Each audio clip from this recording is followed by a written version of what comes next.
公司年会上，我刚要加一块鱼，老婆的新助理突然转桌。有些人啊，占着位置不做事，就知道靠着别人过日子。他笑得人畜无害。我放下筷子，看向姗姗来迟的妻子沈清罗。这就是你花天价挖来的金融天才。话音未落，他冷脸训斥我：玉静，差不多得了。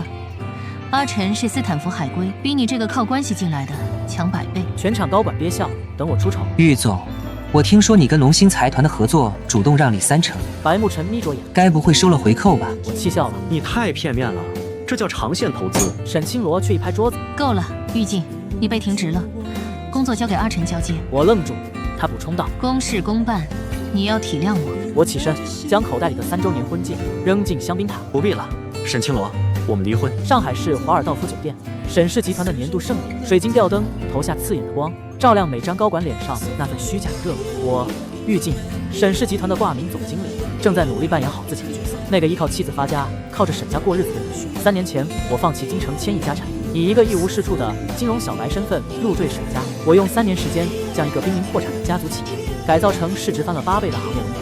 但我从不显山露水，甘愿做沈清罗身后那道沉默的影子。这些筹谋和战绩，外界都归功于沈清罗天才的商业嗅觉。今晚是特别的，这是我们结婚3周年。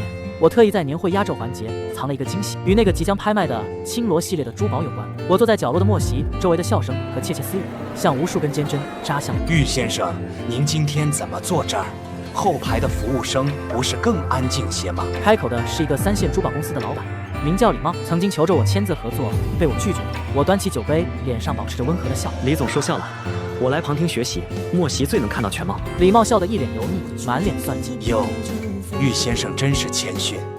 不过，您都当了3年总经理了，学够了吧？我看沈总手下那个新来的海归白助理，不到半年，已经把玉总您的风头都盖住了。旁边的人立刻附和：可不是嘛，那白助理听说能言善辩，在硅谷都有名气。要我说，沈总就是太心善了，换了别人，早把靠着妻子上位的人赶走了。我深吸一口气，指尖在西装裤口袋里摩挲着那枚定制婚戒的丝绒盒子。这是最后的一幕，只要沈清罗能在领奖那一刻给我哪怕一丝丝甜，今晚所有污糟的声音都将烟消云散。台上，沈清罗穿着一身星光熠熠的宝蓝色礼服，光彩夺目。他是今晚的主角，也是我此生最执着的人。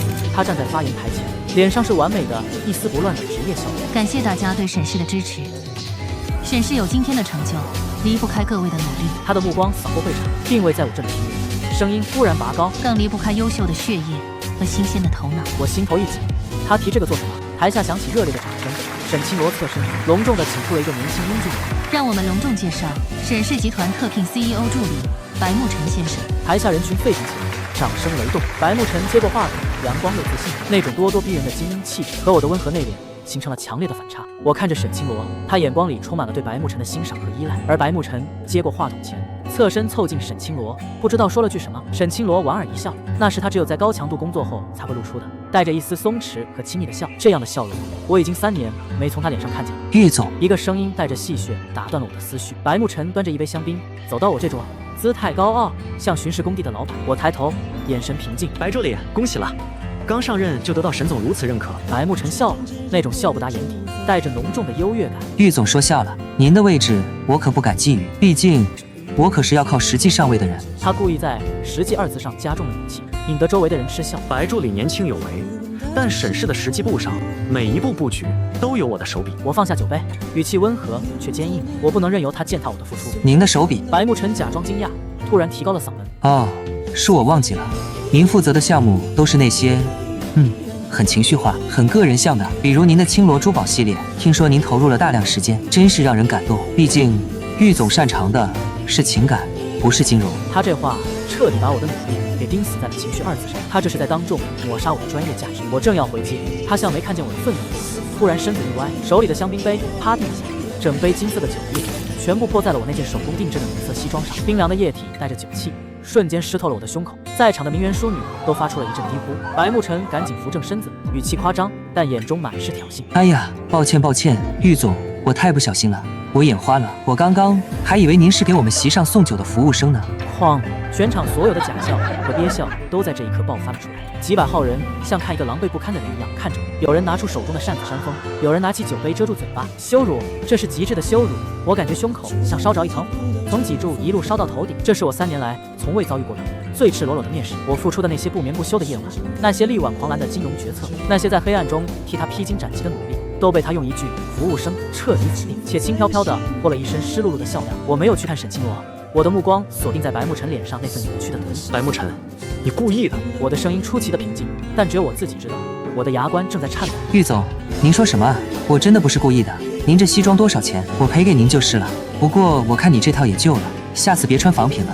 他又一次强调了廉价，撕扯着我的体面。我知道白沐晨在等我爆发，他想看到传说中那个靠着沈家过日子的人的丑态。就在这时，沈清罗终于从台上走下来，他高跟鞋踩在地毯上的声音像敲打在我心间的鼓点。他走近我，他的目光比香槟还要冰冷，但他没有看我的西装，更没看白沐晨，他只皱着眉，严厉地对着我。玉静，你站在这儿做什么？沈清罗的声音不大，但足以压过身边的喧哗。这么多人看着，成何体统？去楼上换件衣服，不要影响年会的进行。她的声音里没有一丝心疼或无辜，只有作为总裁的公事公办。对她的丈夫，一个被当众羞辱的人，她给的不是安慰，是斥责。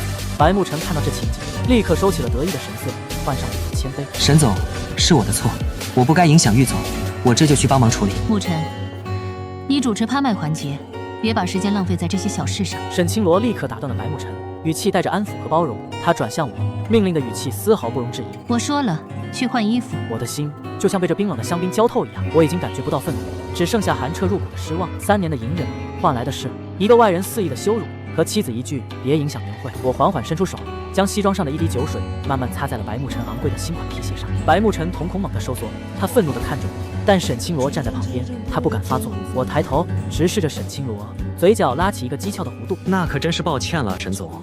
既然我玉静留在这儿，只会被人当作笑料，那我就去换衣服。我转身，脚步没有丝毫停留，但我知道所有人都盯着我的背影，等待着看靠着沈家过日子的人滚蛋的戏码。我拿出手机，迅速给助理发了一条简讯：启动沈氏集团核心信息备份，全线收回。在走廊尽头的拐角处，我停了下来，深吸一口气，然后慢慢抬起头。我的眼神已经没有了之前的温和，取而代之的是极致的冷静和一丝寒芒。我从口袋里拿出那枚婚戒，6克拉的定制钻戒，中间是沈清罗最喜欢的蓝宝石，这是他最后一次机会。我刚要走，耳边却传来了沈清罗安抚白沐晨的声音：沐晨，别在意，他就是这个臭脾气，他不过是一时糊涂，才被我放在总经理的位置。沈氏真正的未来，在我心里一直只有你。白沐晨欣喜的声音传来：青罗，我就知道你信任我，你等着，我一定把龙兴的项目谈成，让你看看我和那个靠着沈家上位的人的区别。听到这句青罗，我手中的戒指盒啪嗒一声掉在了厚厚的地毯上，我像被冻结一样动弹不得。我一直以为他叫他沐晨，而我是他专属的念本，这是他偷偷给我起的爱称，意味着他在乎我。可是刚刚他叫了他沐晨，语气却比他叫我的玉静要温柔得多。我慢慢捡起戒指盒，指尖传来冰冷的触感。不能这样结束，我需要一个更彻底的答案。这场游戏才刚刚开始，我的最后一丝犹豫被他亲手扼杀。我回头对着年会大厅的灯光，露出了一个比白沐晨还要冰冷还要无害的笑。很好，沈清罗，这是你逼我的。我没有换衣服，而是直接走进了顶层的监控室。监控人员全部被我叫了出去。我坐在漆黑的房间里，看着年会的实时转播。我静静地看着沈清罗如何在年会上维护白沐晨，看着白沐晨如何意气风发地展示他的金融 PPT， 而我那个公司的真正缔造者，连一句好话都换不来。我拨通了一个京城的加密电话，电话响了3声被接起。王爷，半个小时后给我准备好飞机，目的地你知道的。我的声音沙哑而冰冷。少爷，您终于想通了。电话那头是老管家惊喜而激动的声音。老规矩，让公关部发一份公示通稿，关于沈氏集团龙兴合作项目的第一手情报全部删除，就当它从来没有存在过。我看着屏幕里沈清罗和白沐晨相视一笑的画面。好的，少爷。我挂断电话，起身将手指间的戒指盒狠狠地攥成了扁平的形状，钻石硌得我的手心生疼，带来一丝清晰的痛感。我带着这身湿哒哒、狼狈不堪的西装，转身往回走。今天的羞辱，我会在最关键的时刻百倍奉还。我不再是那个祈求他怜爱的玉静，现在是猎人回归的时刻。我穿过走廊，重新回到了那个喧嚣的舞池边缘。晚会正进行到拍卖环节，压轴拍品是青罗系列珠宝中的星灯吊坠，这本该是我的惊喜。沈清罗站在高台，亲自主持拍卖。青罗，这是我送给你3周年的礼物，愿你永远心有明灯。3年前我设计的系列名字就是我给他的备注。这枚吊坠极其珍贵，寓意深远，起拍价1000万。沈清罗的声音充满骄傲。我刚要举牌，一个人影走到了我前面，直接举手。2000万。是白沐晨，他对着沈清罗微微一笑。沈清罗看着他，眼神里的欣赏几乎要溢出来。白沐晨助理出价2000万。主持人激动地喊道。我握紧了手，盯着白沐晨的背影，他是在给我立威。我慢慢举起手里的牌子，语气平静而坚决。5000万。现场响起一阵吸气声，所有人都惊呆了。5000万，为了一个吊坠，对于我这个他们眼中靠着沈家过日子的人来说，简直是疯了。白沐晨回头冲我露出了一个阴毒的笑容。玉总，看来您也想为沈总献殷勤啊。但我提醒您，5000万够您好几年零花钱了吧？我没理他，只是盯着沈清罗。沈清罗的手紧紧抓住台面，他一定知道这个吊坠对我意味着什么，知道这背后是我所有的付出。他会不会维护？会不会阻止这场闹剧？只要他此刻说一句“遇见，别争了”，这是我们夫妻的情趣，我就能收回那一半的脸。沈清罗的嘴唇却微张，他对我说的话成了压垮我心房的最后一根稻草。玉静，你干什么？5000万，是你能拿出来的吗？别在这儿给我添乱，也别影响沐晨竞拍。坐下，立刻。他的声音冰冷而严厉，他居然为了维护白沐晨，为了顾及这个金融天才上尉的面子，当着所有人的面对我痛下杀手。我添乱。我笑了起来，笑声在寂静的会场里显得格外刺耳。我没有坐下，走到那只装饰了无数鲜花、闪着金色光芒的香槟塔前。我从被攥得皱巴巴的西装口袋里拿出那枚扁平的、丝绒的婚戒盒，我抬手将它重重放在了香槟塔的台面上。杯塔应声晃动，酒液顺着杯壁倾泻而下，把昂贵的红塔全部打湿。巨大的响声终结了所有假意的态度。我站在晃动的香槟塔前，就像站在所有破碎的体面和爱恋前。我声音不大，但足够让每一个人听得清清楚楚。沈清罗，不必了，我们离婚。我不再看他，转身的刹那，我的后背绷得紧紧的。我听到了椅子被推倒的声音，听到了沈清罗惊慌失措但故作坚强的尖叫。玉静，你不能走，你不能影响沈氏的形象。我没有回头，迈出礼堂的脚步，像踩在破碎的冰面上。我走出酒店大门，巨大的 LED 屏幕上正在播放白沐晨和沈清罗的合影。城市上空的烟火突然猛地炸开，照亮了夜色。在漫天的烟火下，我站在冰冷的夜风中，掏出口袋里湿透的小票。3年前，我花了5000万买了那个吊坠，今天我交了2000万，这一切都是为了给他一个惊喜和荣耀。但是现在，他连同我的爱全部碎在了冰冷的香槟里。沈清罗，你将为你今晚的选择付出你这辈子都无法承受的代价。我对着那轮烟火，眼神冷酷，拿出另一部专属于玉静的手机，给京城的王姨又发送了一个更长、更彻底的指示。这次没有情面可讲，我的时代从这一刻开始回归，而沈清罗的将被清算。我看着手机屏幕，京城那边发回了一段3年前的录音，是沈清罗用他那标志性的、自信的语气对我说的第一句话。录音里是他带着傲慢的笑容对我说的：“玉静，我知道你爱我，但你最好记住，你在这里只是个听话的影子。”我毫不留情地删掉了这段录音。高尔夫球放在角落的杂物箱上，上面的 S 标志无声地嘲弄着我。我的脑子仿佛有根弦绷断了，理智瞬间被嫉妒和愤怒浇灌。这是他留下的东西，白沐晨，他不止侵占了我的职权，抢走了我的功绩，甚至可能已经侵犯了我的领地。我慢慢摘下被打湿的西装外套，扔进了玄关的垃圾桶。扔掉的不仅是衣服，还有我为这段婚姻所穿上的虚伪面具。回到空无一人的婚房，冰冷的餐桌上还放着我为那场遥远的3周年准备的红色蜡烛。现在看来，红得有些刺眼。我没有开主灯，只是在黑暗中拿出抽屉里那份积沉已久的沈氏集团3年发展规划草案。这上面布满了密密麻麻的标注和数字，每一个战略节点都是我亲手点亮的。它上面的每一个字都在控诉沈清罗今晚对付出的彻底否定。手机响了，屏幕上是“清罗”2个字。我犹豫了2秒，接通。玉静，你到底在哪里？他带着一丝急促的喘息和压抑的怒火，声音比我预想的更加歇斯底里。沈总，怎么了？公司年会的高潮刚刚被我砸毁，你不是该先安抚你的新助理吗？我的声音平静得像极地冰川。他停顿了一下，似乎意识到我的疏离，深吸一口气，语气软了一点，但依旧带着上位者的命令。你赶紧回来，给沐晨道歉。年会还没结束，你把香槟塔弄倒了，公关部都快疯了。道歉？我重复着这2个字，感觉像是听到了一个天大的笑话。为了一个心思不正的人给你泼酒，说你是服务员的话而道歉，仅仅因为他抢走了我的风头。沈清罗，你当我是什么？你可以随意拿捏的人吗？行了，玉静，别耍小孩子脾气。他那边突然传来白沐晨焦急的声音：“沈总，龙兴财团的人不见了，他们没参加后续的私洽会。”电话那端，沈清罗的声音立刻从愤怒转换成了极度的紧张和专业的冷酷。什么？不是说好年会后吗？怎么回事？我安静地听着，原来他们不是来抓我这个闹事者，是金融危机来了。玉静，你听着，立刻停止你的闹剧。龙兴那边，你必须给我稳住。你是总经理，你应该知道和他们合作有多重要。沈清罗的声音彻底失去理智，对我这个工具人下达了最后的命令。龙兴合作，我坐在沙发上，轻描淡写的回应他。那个7-3分的合作策略，那个被你的斯坦福高材生称之为不顾公司长远利益的愚蠢的感情用事，只会给公司带来长期风险的长线布局。我的每一个词汇都是对他偏袒白慕辰的报复。他那边沉默，他一定想起了今天早上白慕辰在会议室里对我们群嘲，那是今天早上集团高层会议，是沈氏扭转乾坤拿到龙兴财团关键合同的最后争夺会。我带着准备了3个月的策略演讲，慷慨激昂地讲解着我的7-3分方案。龙兴财团需要的是沈氏未来的潜力，我们初期让利30%，并不是损失，而是换取他们的战略资源支持，这能确保未来5年沈氏在新型材料领域的绝对垄断地位。我指着幻灯片上的曲线，每一个数据都由精确的模型支撑。话音刚落，一个清亮带着傲慢英文腔的声音响起。我不同意。白慕辰推着眼镜站了起来，对着所有人鞠了一躬。他看上去比我的策划案更容易赢得人心。沈总，各位董事。他转向台上的沈清罗，继续开口。郁总这个方案，我承认他在画大饼方面充满创意，但从斯坦福金融模型的角度看，这种激进的让利不是长线，而是损害公司根本利益。一味的让出70%利益，只会让公司短期财报上充满水分，长期看是在为他人做嫁衣。我们沈氏应该拿到55分，才是最合理的博弈。他指着我的方案，语气里带着毫不掩饰的嘲讽。郁总，恕我直言，把希望寄托在未来5个好年头上面，太感情用事了，风险系数高达78%。底下的人都窃窃私语。我知道，这些目光都被白慕辰带来的海外高学历光环所俘获。我看向沈清罗，他一直低头在看手机，直到我喊了一句“清罗”，他才放下手机，看向我，眼神里充满了疲惫和一丝烦躁。他轻轻揉了揉眉心，声音冷漠的如同判决。念北，你先坐。慕辰是斯坦福高材生，他的顾虑有道理。我们不能因为感情影响了严密的商业决策。你太感情用事。他公开站在了白慕辰那边，彻底否决了我3年的心血。感情用事这个词像一记耳光，狠狠地扇在我脸上。他以为我在为我们的3周年示爱，而我是在为挽救他的公司搏命。回忆回到现在，沈清罗在电话那边陷入沉默。我轻轻地笑了一声。沈清罗，你现在才着急，晚了。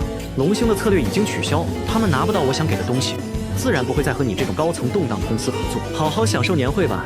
还有，祝你和白助理百年好合。我直接挂断了电话，仅仅几秒，沈清罗又打了过来，我已经不想接了。我看着手机屏幕的来电显示，眼神从冰冷转为漠然。我起身，在客厅打开储藏柜，拿出早已准备好的一只牛皮纸袋和一块移动硬盘。我要收拾的不是衣服，而是我的过去和我在沈氏所有的痕迹。我没有在沈氏集团留下任何一份以郁静为署名的原始合同。3年里，我用了一个代号 Gil， 这个代号只在京城郁家和他几个核心的兄弟圈子里流通，没有人知道我是谁，更没有人知道 Gil 才是沈氏集团所有的核心智囊和谈判专家。我慢慢打开抽屉，里面有沈清罗送我的一个定制打火机，上面刻着我的名字念北。我拿出来，用力合上盖子，直接扔进了垃圾桶。然后我走到了卧室里间那个隐藏的保险箱前，滴答滴答是电子锁的声响。我输入了密码918X， 我们的结婚纪念日。保险箱开了，里面只有一份早已准备好的离婚协议书。我甚至贴心的把财产划分那一栏都填好了。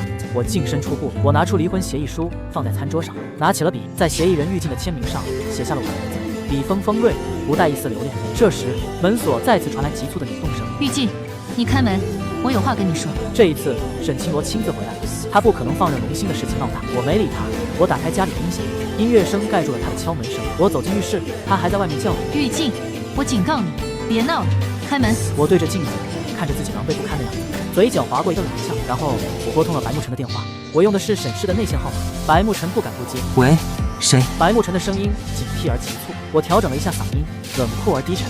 是我，郁静。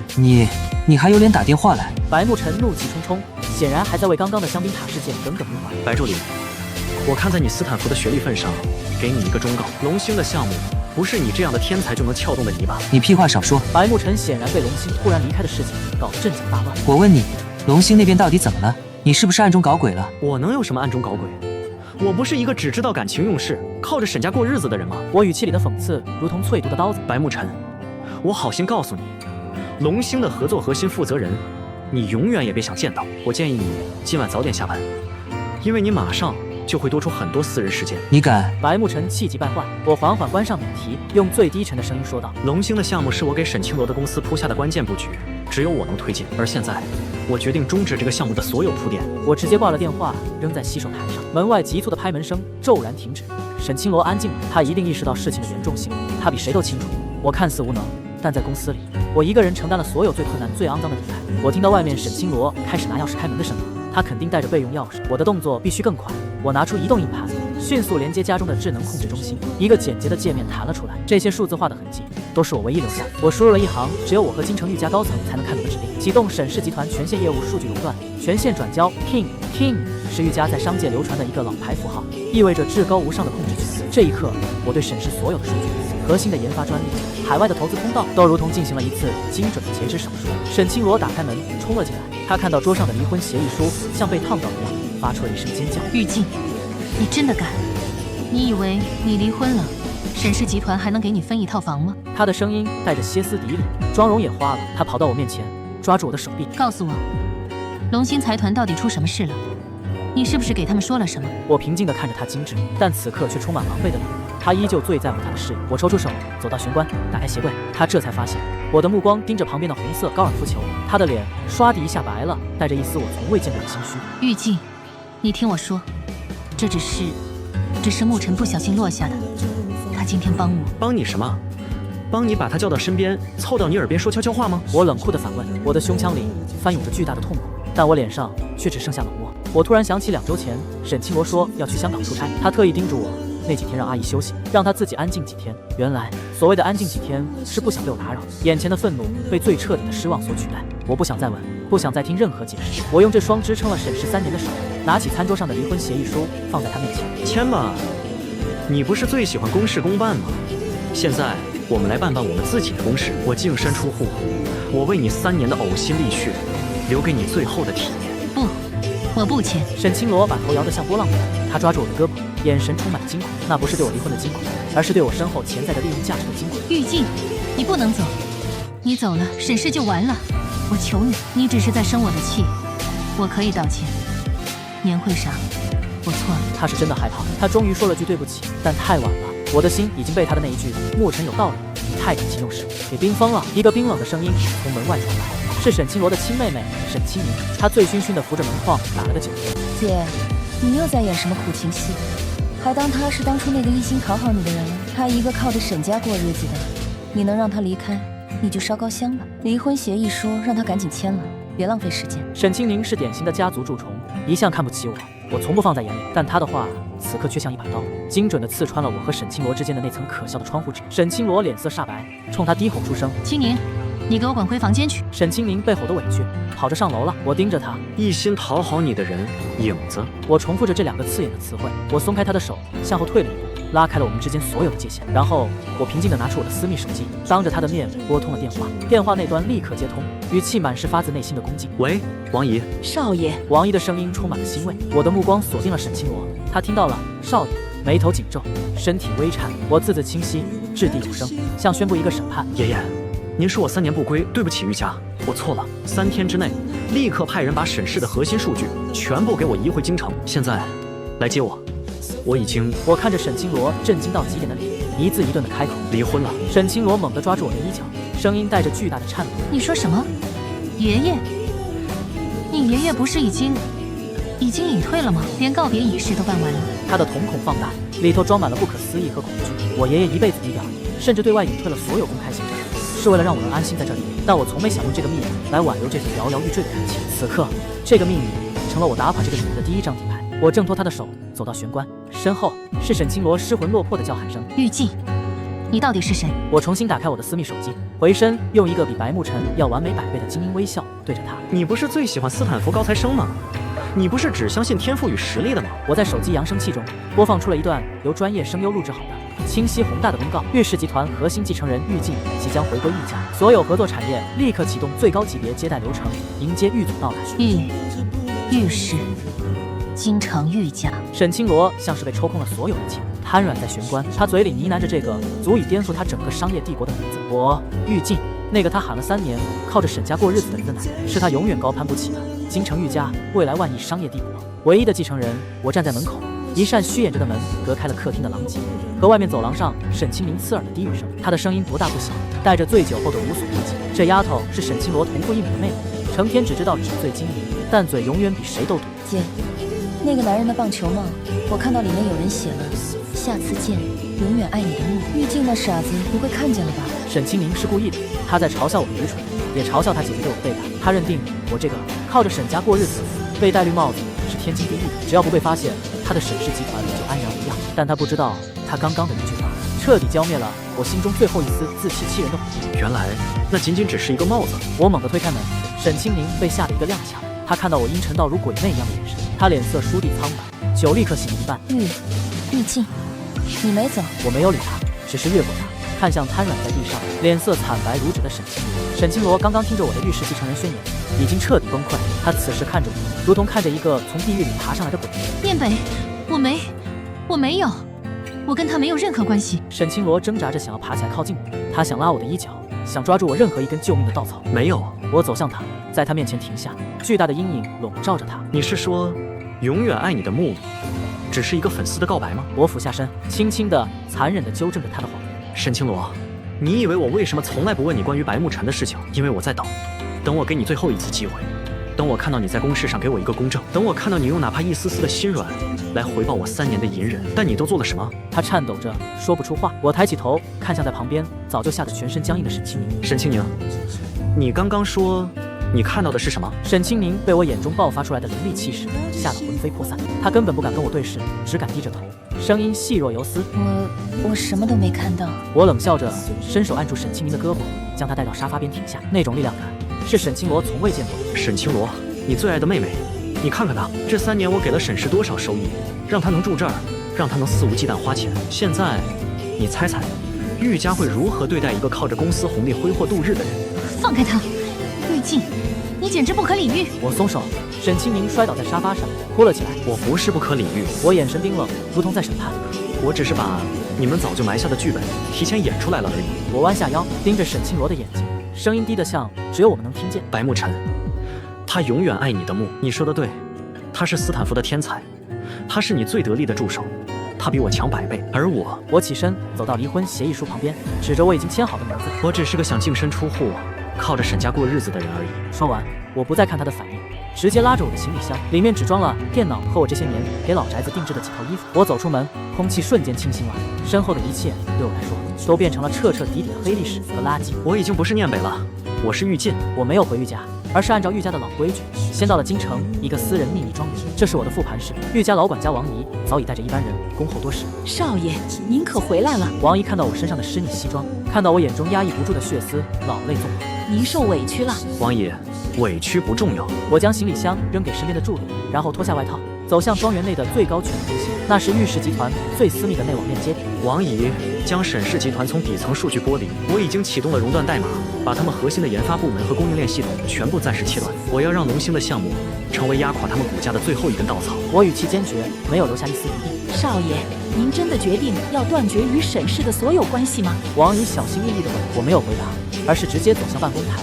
给我看看沈清罗的最新动向，他现在一定把希望寄托在了那个斯坦福的天才身上。助理立刻调出了信息，沈氏集团今晚的年会在9点半彻底终止。白沐晨在年会上依旧扮演着救火队员的角色，他四处联系龙兴的人，但所有人都避而不见。更让我厌恶的是，我看到了一条来自沈清罗的朋友圈，那应该是他忘记设置分组发出来的公关贴。朋友圈内容：沈总今天辛苦了，加班到深夜，为公司和龙兴的合作呕心沥血。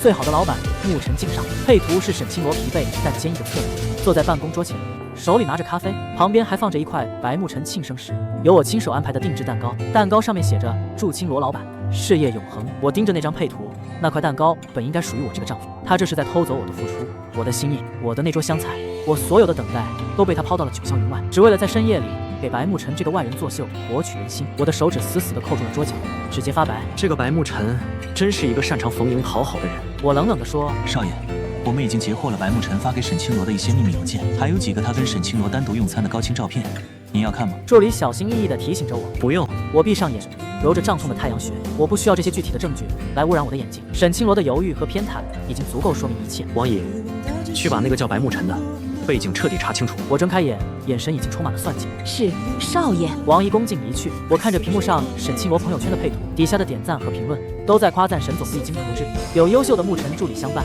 沈氏未来可期。所有人都只看重这份虚假的表面。我拿起手机，点开沈清罗的朋友圈，我没有评论，也没有点赞，我只是把沈清罗这个联系人永久拖进了我的黑名单，然后毫不犹豫地清空了我与他所有的聊天记录。我的心也被沈清罗删光了。从今以后，只有玉静没有念美。我拿起一支笔，在我面前一张白纸上写下了几个字：沈清罗的市值由多巴胺成长。多巴胺是他作为总裁对这个年轻人才的赏识与认可，是他给予他的高强度工作疲惫之余的那点轻松感。可这绝不是一个企业能够长久屹立的基石。我拨出一个加密的商务电话，那头是我的发小，他同时也是玉石集团公关部的核心负责人周泽。我回来了，准备好了吗？我直接开口。京城所有的资本全都轰动了，玉家继承人终于要正式执掌家业了。放心吧，兄弟，我们已经启动了舆论洗白计划，不对，是身份揭示计划。明天早上你会是财经头条，让沈氏集团成为我回归商界的首个见证。我声音平稳，但充满了无情的杀气。好大的手笔！你打算彻底收回沈氏的所有控制权啊？他可是对你有恩，把你从……周泽，不用提过去的糟心事。我冷冷地打断他。他将一个真心帮他的人的3年心血当成他偏袒他人的借口，这种情分我承受不起。周泽沉默了一下，显然是被我的决绝给震慑到了。玉静，你这次是玩真的？行，沈氏将在3天内成为玉家彻底掌控的傀儡。我挂断电话，站起身，看着窗外已经彻底漆黑的夜空，再也没有那绚烂的烟火了。白慕辰在年会上公然羞辱我时，曾轻蔑地对我吼过一句：靠着别人的人就该回到自己该待的地方。他猜对了一半。我现在就要去我的厨房，为沈清罗烹饪一道来自玉家的复仇大餐。门外，王姨走了进来，脸上带着一股难以掩盖的愤怒。少爷，白慕辰查到了，他哪里是什么斯坦福的海归，他根本就是沈氏最大竞争对手，腾飞集团的商业间谍，一个精心伪装、心怀不轨的人。他利用您空出的位置，正在疯狂地窃取沈氏集团的机密。我露出了一个意料之中的平静笑。沈清罗看中的天才，原来是一条毒蛇。我走过去，拿起王姨手中的平板，屏幕上显示出白慕辰与腾飞集团的隐秘往来记录。我的目光锁定了最后一行信息，这是一个定时加密邮件，由白慕辰设定，发送对象是腾飞集团 CEO。邮件内容只有一句话：清罗，今天谢谢你，明天的年会我会让他知难而退。然后什么？我眯起眼睛，助理王姨在一边打开了这段未完成邮件的草稿。白慕辰的原话：清罗，今天谢谢你，明天的年会我会让他知难而退。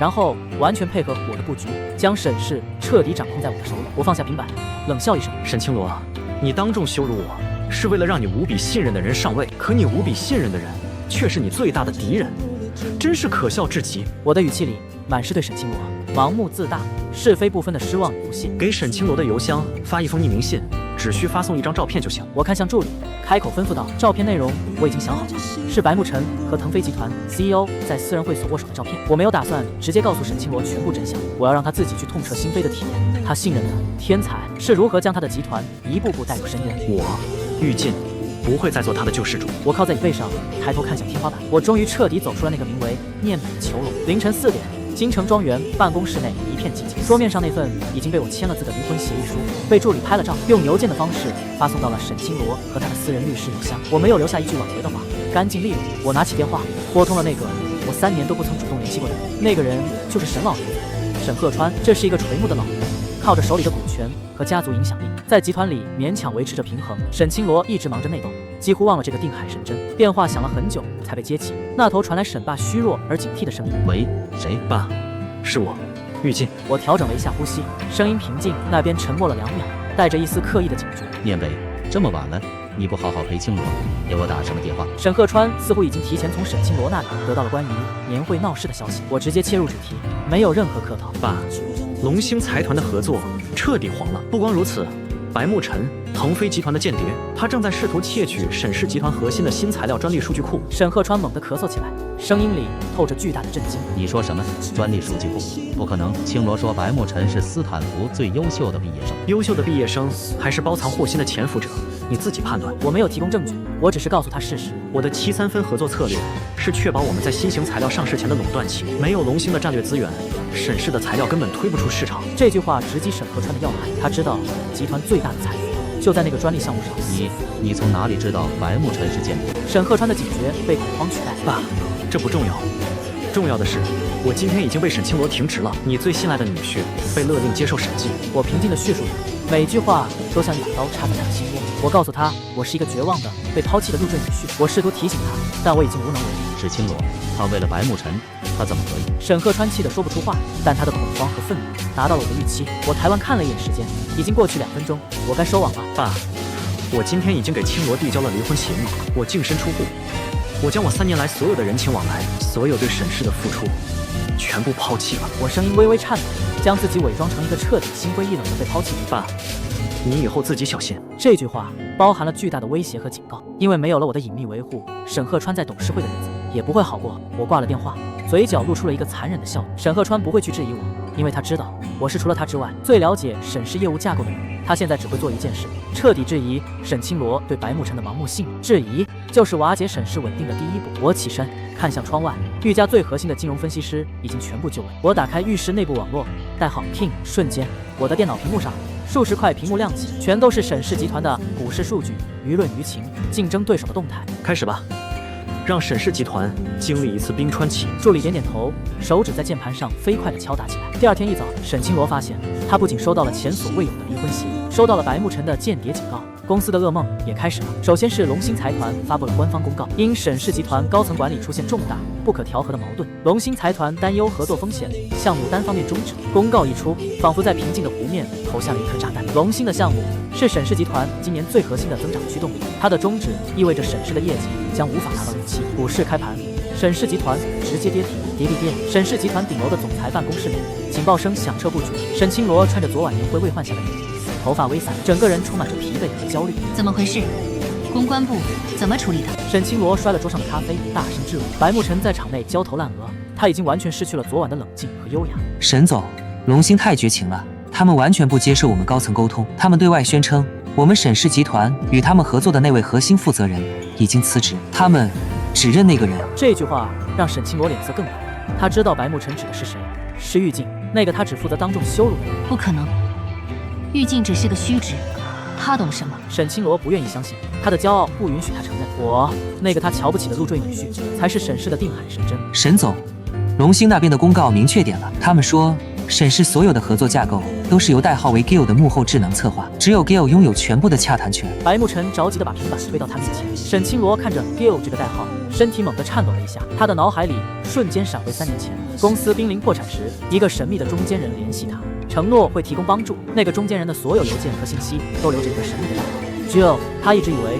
那是一个虚构的代号，是某个基金会的匿名天使。沈清罗猛地看向办公室角落的一个老旧的电脑主机，那是我的私人电脑，我3年来所有的工作都在那上面。沐晨，现在去看看玉静的电脑，找到 Gill 的密钥。是，沈总。白慕辰立刻跑去。10几分钟后，白慕辰满头大汗地跑回来，脸色难看到了极。沈总，加密了，所有的核心系统和专利通道都加密了。玉静的电脑加密了我们的整个核心数据库，密钥只有他一个人知道。他把 Gill 这个代号作为他最高权限的保护伞。沈清罗像被人当头棒喝，站立不稳，跌坐在椅子上。玉静他不是为了爱我的念北吗？他不是说他只是一个金融小白吗？他的声音带着巨大的茫然和被欺骗的痛苦。这时候，他的手机响了，是助理来电。沈总，董事会的元老们要求召开紧急会议，他们收到了匿名警告信，说您已经被商业对手渗透，要求弹劾你。沈清罗心头一紧，是沈鹤川，他动了。接着又一道光芒划过沈清罗的眼前，他的私人邮箱收到了一个陌生邮件，他颤抖着点开，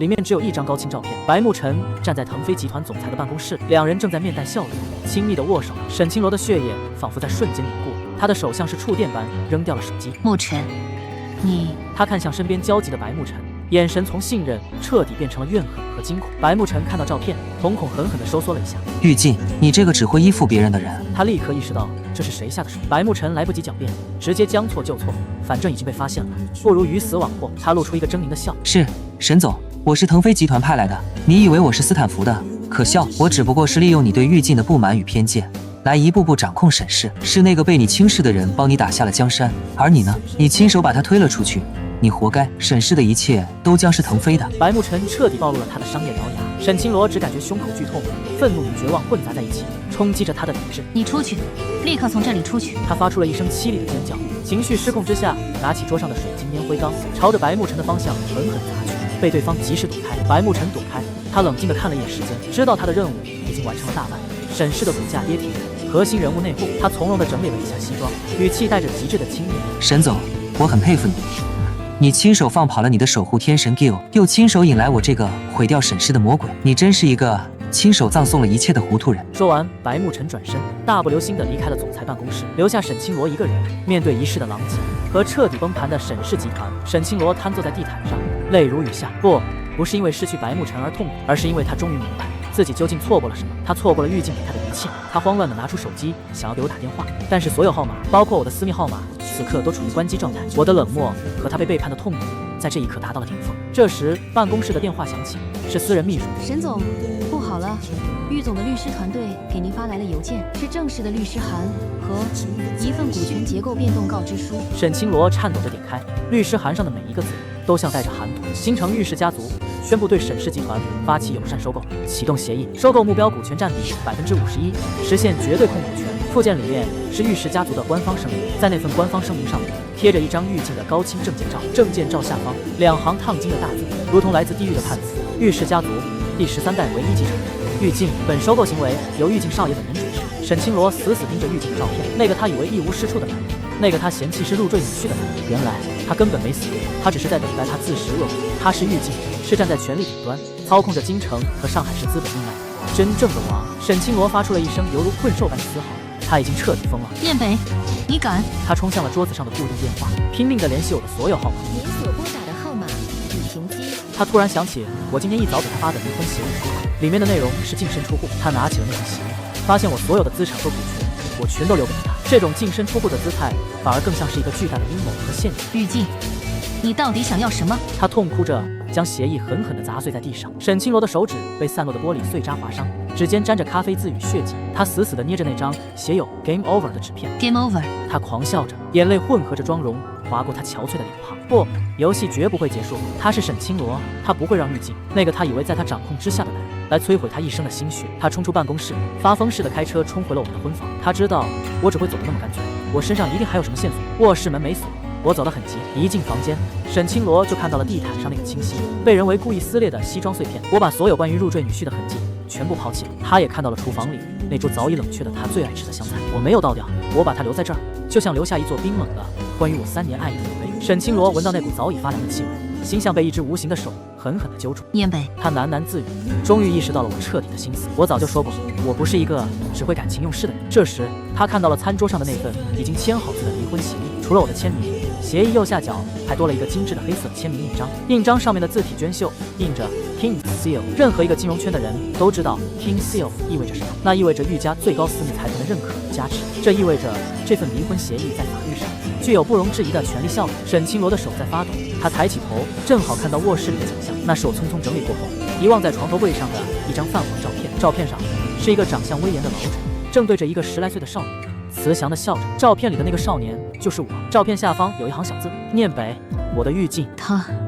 他真是郁家的。沈清罗终于承认现实了，那个被所有人谣传已经去世的郁家老爷子，竟然是我的亲爷爷。而我以念北这个名字，以入赘女婿的身份屈居在沈家3年。他忍不住在想，我到底是为了爱，还是阴谋？他冲上楼，拉开我的衣柜，衣柜里空了一大半，但我常穿的那些廉价被白慕辰嘲笑的仿品西装却还挂在那里。我的昂贵私服早已被我用最快的速度清理完毕。就在他绝望地抓着我一件老气横秋的毛衣时，他忽然闻到了一股陌生的清冽的男士香水味，这味道比白慕辰那种张扬的雪松香要沉稳很多。沈清罗猛地僵住了，他的目光死死地锁住衣柜角落，那里摆着一双崭新的男士的拖鞋，拖鞋的尺码是43码，而我的尺码是41码。这双拖鞋不是我的，而且它摆放的位置紧挨着我的私人物。沈清罗的脑子一片空白，他忍不住想，这是谁的？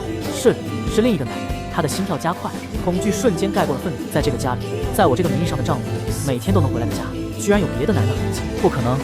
他一直以为我的爱是最卑微、最低贱、最唾手可得的。他冲进洗手间，洗手台上除了我的牙刷和他的牙刷以外，还放着一个用了1万的男士洗面乳和一只包装精美但没有任何商标的剃须刀。那些东西都不是我的。沈清罗的脑海里瞬间浮现出另一个画面，就在3天前，他和白慕辰去参加一个商务集会。念北，你晚上可以不用回来了。而我当时的回答只有简单的一句话：好，清罗，你注意休息。沈清罗猛地想到了什么，我不是金融小白，我不是他瞧不起的入赘女婿，我是郁静。我3年的温顺和隐忍，不过是我给我自己也给他设置的一个心软的圈套。他踏出圈套就意味着毁灭。他看向那个陌生的拖鞋，脑海里突然闪过一个男人高大挺拔的背影。那个男人穿着一件他从没见我穿过的干净精致的定制衬衫。我的西装被香槟泼湿，我的定制西装被香槟泼湿后，我换上了另一件干净的衬衫，而那套定制衬衫是郁家在瑞士专门为我打造，那是只有我回归郁家才能穿的家徽款。沈清罗像被人当头打了一顿，他冲到衣柜里翻找起来，他翻遍了我所有挂着的衣服，没有找到那件定制衬衫。他发现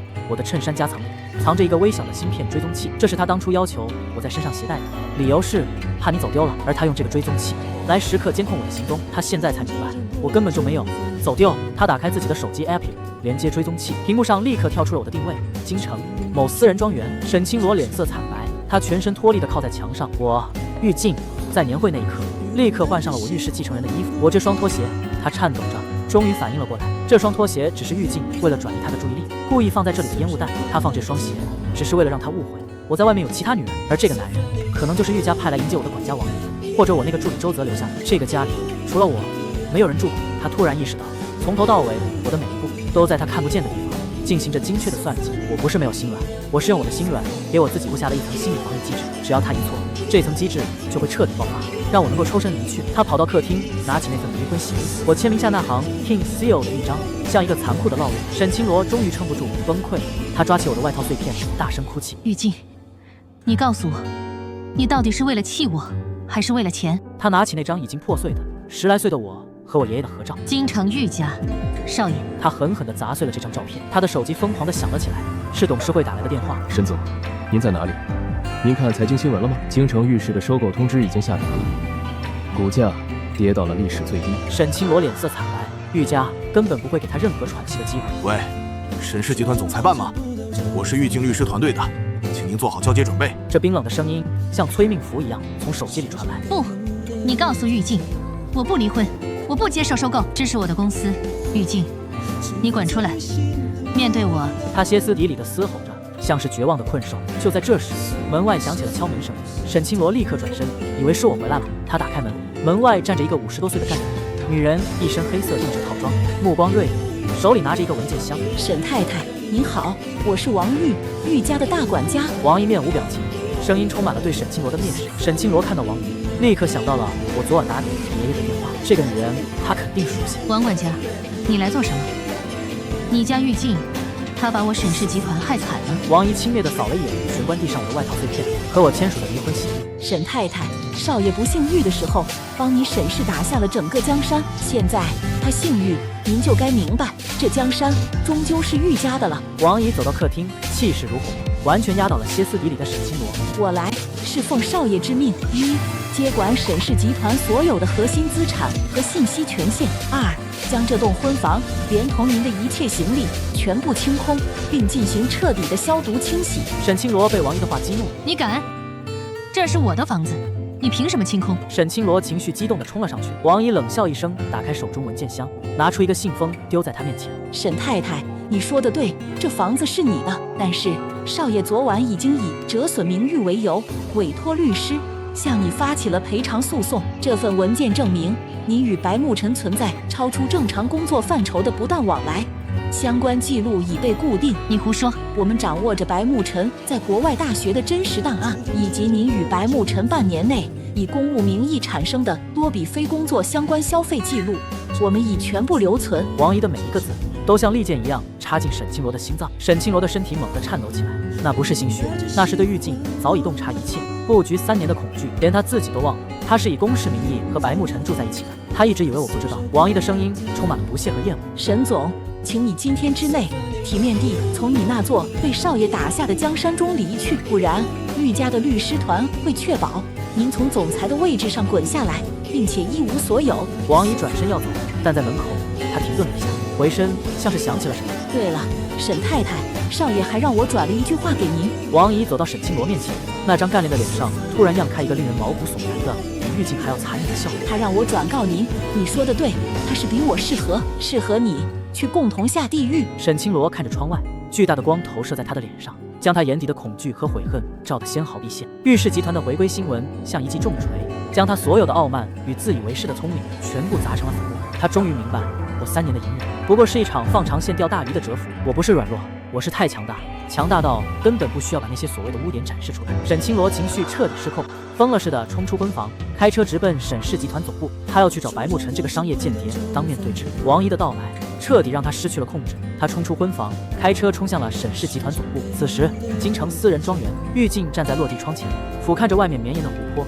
身穿一件裁剪得体的深灰色西装，整个人透露着一种回归王族的强大气场。王姨打完电话过来复命，少爷，沈太太已经彻底崩溃了，他正在试图去抓捕白沐晨。白沐晨抓不到的。一个资深间谍会给自己留好足够的逃跑路线。重点是，我要利用白沐晨和沈清罗的决裂，掀起沈氏内部的集体恐慌。我拿起桌上的一份文件，那是沈氏集团原始的核心架构图，密密麻麻的数字和代码，全部都是由 Gale 代号签下的。在世人看来，沈氏股价的崩盘是龙兴合作终止的结果，但在我看来，这是精确引爆的内部连锁反应。王姨，将沈氏所有的核心合作协议发送到京城律师团队，让他们立刻发函给每一个沈氏的合作方。一句话，我们不再接受原有的 Gale 条款。王姨递上咖啡，脸上充满敬意。少爷，您这是要彻底釜底抽薪了。沈清罗既然把我3年的心血称之为感情用事，那我就让他知道什么叫真正的无情的商业算计。我的目光落在墙上的电子时钟上，下午3点，沈氏集团的董事会紧急会议就要召开了。我的目的不是直接摧毁沈氏，而是要以最低的成本、最高效的方式将沈氏并入御家，纳入我的复仇体系。沈氏集团总部董事会会议室里，所有元老级别股东脸色铁青，面前是跌得惨不忍睹的股价曲线。沈清罗穿着单薄且皱巴巴的年会礼服冲了进来，他眼神通红，头发凌乱，完全没有平日里总裁的精英形象。各位，听我说，白沐晨是腾飞集团的间谍，他盗走了我们的专利数据，他必须要为公司负全责。沈清罗的声音充满了绝望。坐在一旁的副董事长沈兆邦是沈氏的元老之一，脸色难看地打断了他。沈总，现在谈责任，谈什么责任？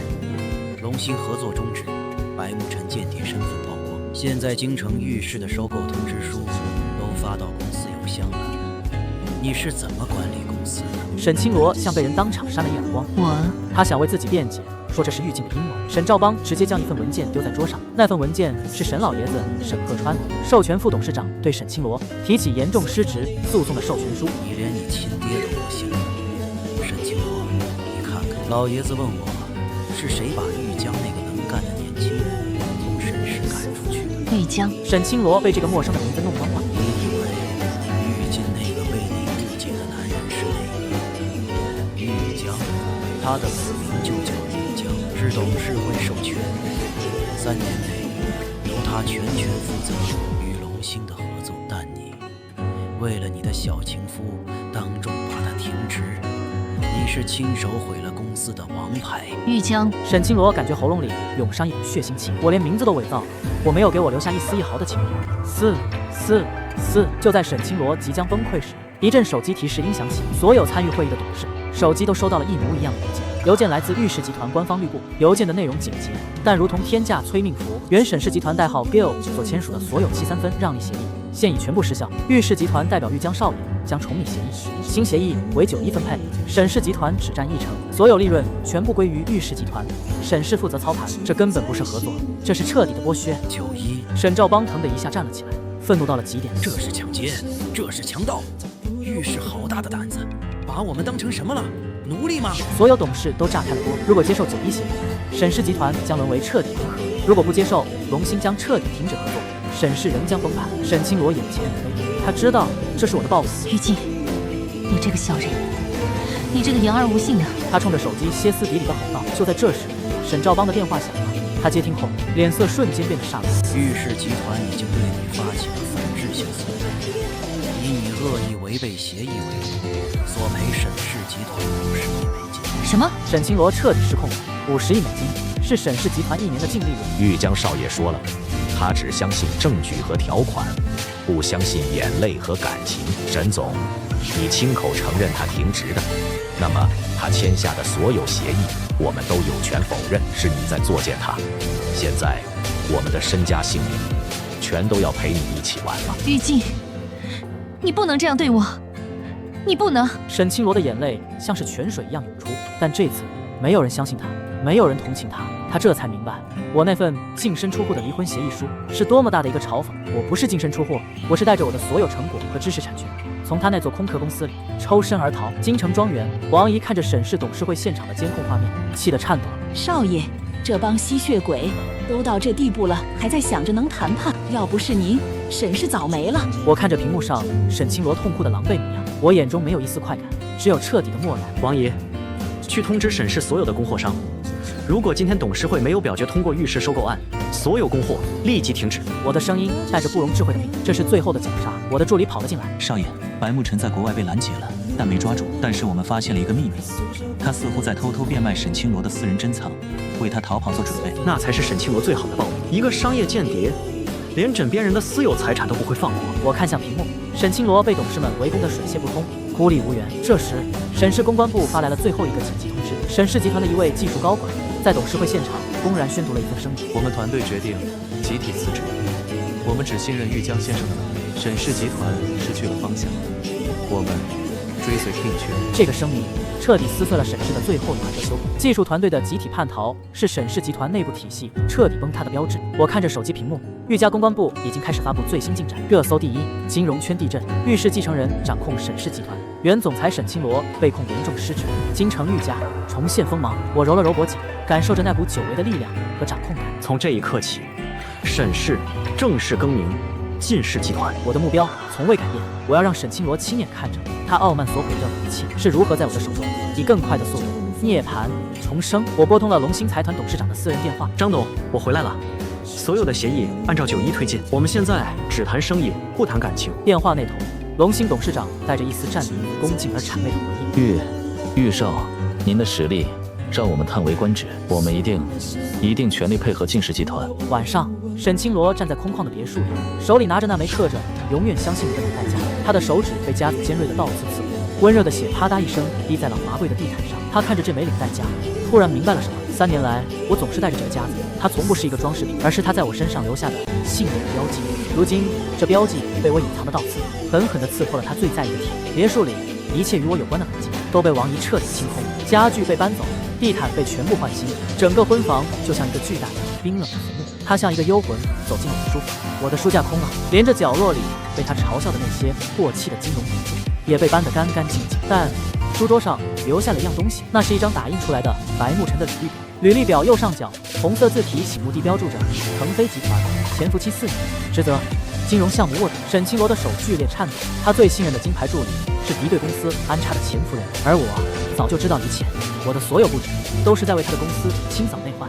他发出了一声痛彻心扉的尖叫，他意识到他亲手销毁的不是一份离婚协议，而是我为他的公司搭建的保全结界。他拿出手机拨打白慕辰的电话，全部是国际漫游空号的提示，他跑了。这时他的私人秘书打来电话，声音里充满了焦急和绝望。沈总，不好了，白慕辰把我们沈氏集团在私人银行的所有股权抵押和基金账户全部转走了，大约7000万美金。7000万！沈清罗眼前一黑，这个数字几乎是他所有的私人投资和流动资金。沈总，您在哪里？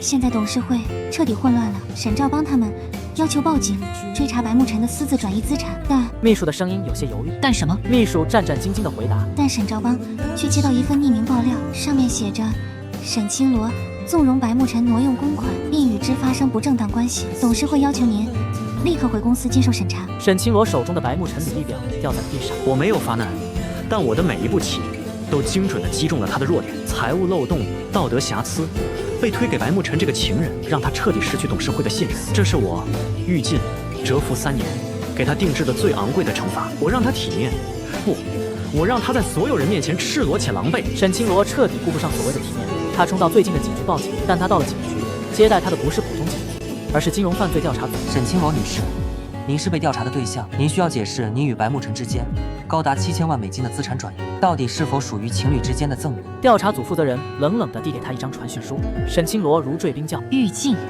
是他启动了所有律法和权力，对他形成了彻底的包围圈。他被软禁在问询室，一筹莫展。他唯一的希望是找到我，或者找到能对我进行反制的筹码。就在这时，一个身穿玉氏集团律师制服的男人走了进来。沈太太，您所有的诉求，我们玉氏集团律师部已经仔细研读了。律师递给他一个盒子。沈清罗愣住了。这是什么意思？这是玉少爷送给您的订婚礼物，祝您和我们少爷彻底划清界限。沈清罗心脏猛地抽痛起来。订婚礼物？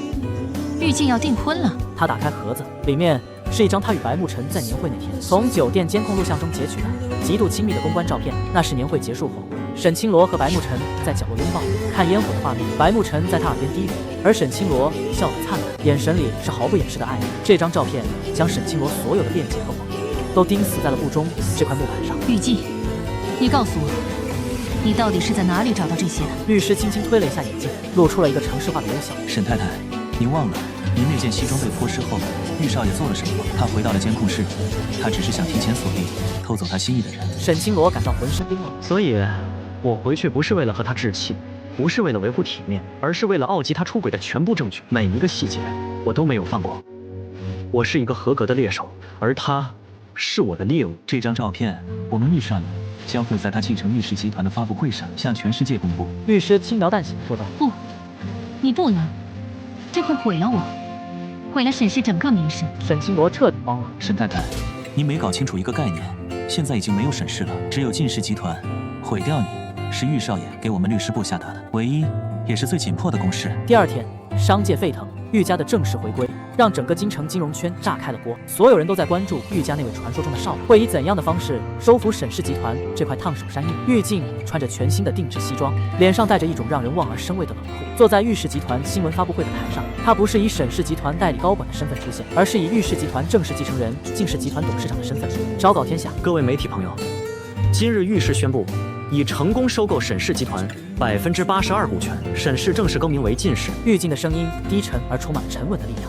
台下镁光灯闪烁，记者们开始疯狂提问。玉少爷，请问您是否就是那位神秘的 Gil？ 沈氏集团前身都是由您策划的吗？玉静嘴角微微上扬，露出了一个带着3分讥诮的笑容。Gil 的含义是京城玉家，我的名字玉江，这样的开头 J 和 IL。对，我就是那位一直在你沈氏集团里面帮他舔伤口、保驾护航的 King。他将自己的代号公之于众，也把自己所有的委屈和付出毫不留情地暴露在聚光灯下。那么，请问玉少爷，您对于前妻沈清罗的失职行为将如何处置？一个胆大的记者问出了最尖锐的问题。玉静的眼神瞬间变得冰冷而具有穿透力。公事公办。他只简洁地说了4个字。他的决策失误导致公司市值大幅度缩水。我拿出另一份文件展示给众人。沈清罗女士因严重的利益输送与挪用公款嫌疑，已经被警方传讯。玉氏集团代表靳氏已对白慕辰和沈清罗提起私人诉讼。台下记者哗然，这是彻底的、公开的、法律上的审判。就在大家以为这就是高潮时，玉静看向一个角落，那里坐着一个人，赫然是龙兴财团的董事长张德海。龙兴董事长显然被我的眼神吓得颤抖了一下。玉静通过话筒语气冷漠地发问：张德海先生，请问龙兴终止与沈氏的合作是出于什么考虑？张德海站了起来，他对着媒体的目光带着巨大的惊恐2字。他拿起话筒，声音沙哑，生怕说错一个字。我们龙兴财团从来只认玉江少爷，当初的7-3分协议是我们对玉少爷的信任与臣服。现在他离开了，我们不认沈清罗，不认白慕辰。他顿了顿，抬起头，眼神带着对眼前这个年轻人的恐惧和尊敬。我们只认玉少爷，他不认你。合作终止，一切以玉少爷的新的9年协议为准。他将所有的责任和压力都推给了沈清罗。这个表态无疑将沈清罗钉在了公司内斗。失败者的耻辱柱上，他不仅败了，他亲手将自己所有筹码都送给对手。一个记者举手：“玉少爷，这是您的追妻火葬场吗？”玉静笑了，笑得残忍而高傲。他拿出了一个小盒子，打开，里面是那枚被我用力压扁的定制婚戒。这枚戒指曾被我亲手扔进碎裂的香槟塔里，现在我将它重新熔铸，不是为了爱情，是为了在今天这个值得纪念的日子里，彻底和过去划清界限。他将那枚被重新压扁的戒指扔进了垃圾桶。我玉静绝不会为一个亲手将我扔进地狱，又亲手将我公祭拱手让人的被蒙蔽了双眼的女人回头。我和沈清罗女士之间是 game over， 只有审判。他的眼里是彻底的解脱和对过去的蔑视。所有镁光灯都在记录这一刻。问询室，沈清罗看着手机上不断弹出的新闻头条，玉静的每一个字都像针一样，狠狠地扎进他脆弱的神经。白慕辰7000万挪用公款。他看着那些铁证，再也忍不住，对着空无一人的房间发出了一声野兽般的低吼。就在这时，问询室的门被推开，走进来的竟然是沈氏的董事沈兆邦。沈兆邦站在门口，脸上带着一种报复性的扭曲的快感。沈清罗，你完了！你的老父亲沈鹤川已经被气得偏瘫了。他在你办公室留下了最后的遗言，你亲手毁了我一辈子的基业，沈氏为你陪葬。沈清罗看着沈兆邦衣领上那枚只有极少数玉家亲信才配拥有的乌金鹰头徽章，如同见鬼。你，沈兆邦，你什么时候？你是玉？沈清罗的声音充满了震惊。沈兆邦笑了，那是一种积压了多年的隐忍和嫉妒所爆发出来的扭曲的快感。他俯下身靠近沈清罗，压低了声音，语气里充满了对玉氏王族的崇拜和狂热。少爷是玉江少爷，从3年前少爷以入赘女婿的身份入赘沈家时期，我就接到了玉家秘密的任务，辅助和保护少爷。沈兆邦的声音带着一种病态的骄傲。沈清罗猛地意识到了什么，沈兆邦是他父亲最信任的左膀右臂。你骗我！你和我爸爸。沈鹤川老了，他看不清形势，但他知道京城玉氏的强大。他的公司能有今天，就是因为3年前他对玉家失意，并允许玉江少爷入赘管理。沈兆邦毫不留情地揭开了沈家的遮羞布。沈清罗摇晃了一下，后退一步，靠在冰冷的墙上。原来我入赘沈家不是为了爱情，也不是为了他的公司，而是沈家向玉家低头祈求庇护的屈辱聘礼，而我是在执行家族任务，同时给我自己一个3年的心动体验期。所以我被蒙在鼓里，我什么都不知道。我和白沐晨。沈清罗声音带着巨大的悲哀。沈太太，你太高傲了。你的父亲、你的叔叔，甚至是你最信任的会计，都是玉家秘密安排下的自己人。他们每个人都在陪同少爷的心，扮演着沈氏忠诚的人。你把少爷的策略当成是小孩子的玩意。沈兆邦猛地停顿了一下，眼神里闪过一丝阴影。沈兆邦，我是真心的辅助少爷。我今天来不是为了羞辱你，是来告诉你。他掏出手机，屏幕上是一份授权转让股权的文件。你父亲沈鹤川中风倒下前，已经签署了全部资产转移的授权书。我接管了你父亲最后的私有财产，包括你沈清所有的私房钱。不，你不能。那是我妈妈留下来的信托基金。沈清罗发出了一声近乎绝望的尖叫。沈兆邦笑了，笑容无比得意。不好意思，我们玉氏向来擅长将所有资产进行合理的税务规划。现在，这7个亿的信托基金全部归于靳氏集团名下。玉静，你连我死去的母亲留下的东西都不放过，你简直是个心思深沉、毫无情面的人。沈清罗眼中的愤怒被彻彻底底的恐惧所取代。沈太太，请不要责怪少爷，你把你所有的善良、感恩和真诚都给了那个骗子白沐晨，你亲手把你的人生变成了一场笑话。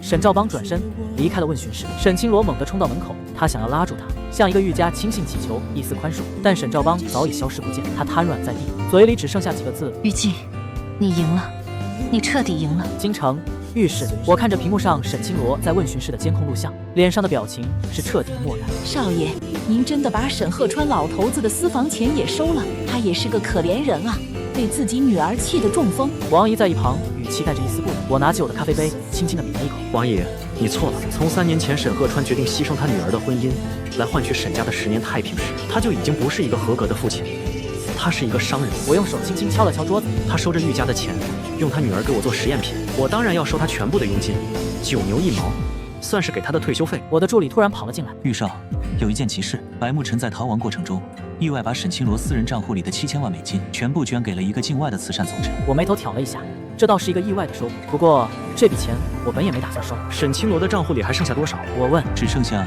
370块人民币，他所有的私人资产都被掏光了。我沉默了一下，370块，这就是他5年总裁生涯最终留给自己的所有。我没有嘲笑，没有感叹，只是觉得这一切都合情合理。我看向我的电脑屏幕，打开一份早已准备好的邮件。这份邮件是我写给我亲爱的前妻的。沈清罗。我将手指放在发送键上，停顿了3秒。我要在他坠入谷底的时候，给他最后的致命一击。我点击了发送。沈清罗已经彻底自由了。问询室外，警方对他的控制撤销了。他步履蹒跚地走出了警局。此刻的他已经被公开指控为商业叛徒，被董事会离弃，被法律审判。他像行尸走肉一样在上海街头走着。抬头，巨大的电子屏幕上播放着玉静在新闻发布会上冷酷的宣言，以及龙兴董事长的沉浮。手里的手机突然传来一条提醒，是我的定时邮件。滴的一声，在寂静的街头响起。沈清罗颤抖着点开了邮件，邮件内容简洁到极致，只有2行字：沈清罗，3年成果送你了，你所有的付出我已全部收回。另，祝你和白助理100年好合。这封邮件不仅是对他3年的努力进行了最彻底的抹杀，更讽刺的把他和白沐晨的八卦作为最后的祝福。沈清罗猛地将手机砸向地面。100年好合。我甚至懒得给他一个解释的机会，我把他的所有痛苦和屈辱都都用最轻松的祝福来划上句号。他跑到浴室新收购的沈氏集团大楼前，现在外面已经换上了晋氏集团的标志。他看到了正在大门外被保安人员扭送出门的白沐晨。白沐晨在境外逃亡时被边境执法部门拦截抓获，他现在满脸灰尘，狼狈不堪，毫无往日的嚣张气焰。沈清罗愤怒到了极致，他冲了上去，对着白沐晨歇斯底里的控诉：你这个骗子，你这个背信弃义的混蛋，你还我的钱，你还我的公司。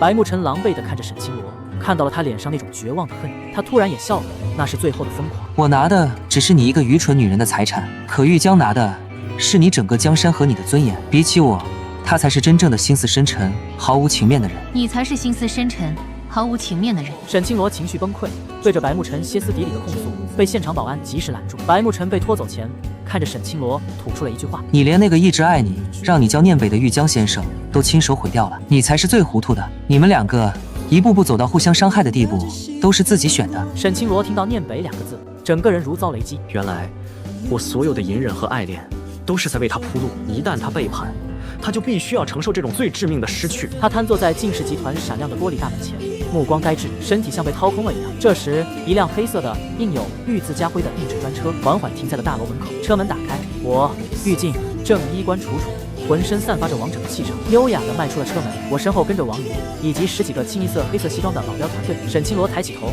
正好对上了我冰冷高高在上的目光。我的眼中没有一丝波动，我根本没有看他，我只是轻轻地对着王姨说了一句：王姨，门口无关人员，请疏散一下，不要影响集团正常运营秩序。我的步伐停下了，沈清罗的声音带着令人绝望的最后的孤注一掷：我怀孕了。我回头，我的步伐稳健，但我眼里的寒光让周围正在处理现场的保镖们都感觉身后直冒冷汗。沈清罗双膝跪地，全身迷雾，脸上涕泪交加，像是一个最虔诚的乞丐。他在赌我心中还剩下对念北这个昵称所寄托的那一点亲情和人性。他错了。我慢慢走到他面前，王姨和保镖立刻上前，试图将他拉开。我抬手制止。玉静，我是你的妻子，我怀了你的孩子，你不能对我这么狠心。沈清罗死死拽着我的裤脚，声音带着哭腔。我低下头，盯着他那双被悔恨和谎言淹没的眼睛。我伸出一根手指，轻轻地碰了碰我裤脚上他那只脏兮兮的手，那种厌恶是不加掩饰的。沈清罗，你是说你怀了我的孩子？我的声音平淡的没有一丝怒气，但这种平静比任何咆哮都更让人恐惧。是的，是我们的，念北，我发誓，我只和你在一起过。他抓住最后一根救命稻草，拼命辩解。我听到念北两个字，我的眉毛微微一挑，那个名字就像一个巨大的笑话，被沈清罗再次消化。我冷笑一声：沈清罗，你刚刚在问询室的时候，不是还在和沈兆邦求救吗？你不是还想着能用你的家族势力对我进行反制吗？你以为一个白沐晨就足以让你倾家荡产吗？我的语气带着极致的轻蔑。沈清罗猛地松开了我的裤脚，他被我一语中的他的所有慌乱和算计再一次被我看穿。我俯下身，慢慢接近他的耳边，声音低沉，却蕴含着地狱般的冰冷。你腹中孩子的运舟和你与白沐晨频繁私下往来的时间线完全重合，你还要继续撒谎吗？我的每一个字都像针一样，精准地刺穿了他所有的内心防线。他的脸色在这一瞬间彻底煞白。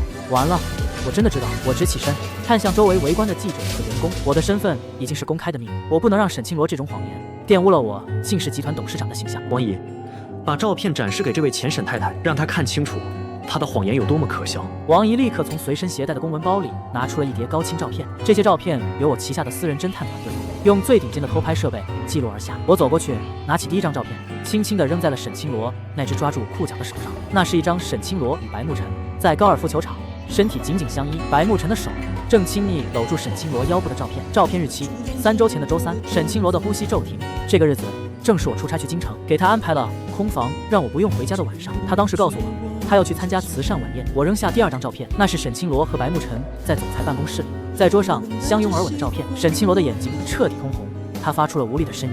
最后一张照片让沈清罗彻底坠入地狱，那是沈清罗被白沐晨在地下停车场亲密的拥抱。白沐晨正给他戴上一顶印有木字标志的棒球帽，他立刻想到了沈清明无意中听到的那个秘密：永远爱你的木。我的每一个证据都是在抽他脸，都在撕裂我曾经对他的爱与信任。沈清罗彻底绝望了，原来我根本不是在外面被戴绿帽的女婿，我是个3年如1日清醒地看着他表演的观众。我伸出手，用食指抬起了他下巴，逼迫他与我对视。我的眼中是彻底的厌恶和冷漠，再也没有半分对他的留恋。沈清罗，你还要继续用你的子宫来污蔑我吗？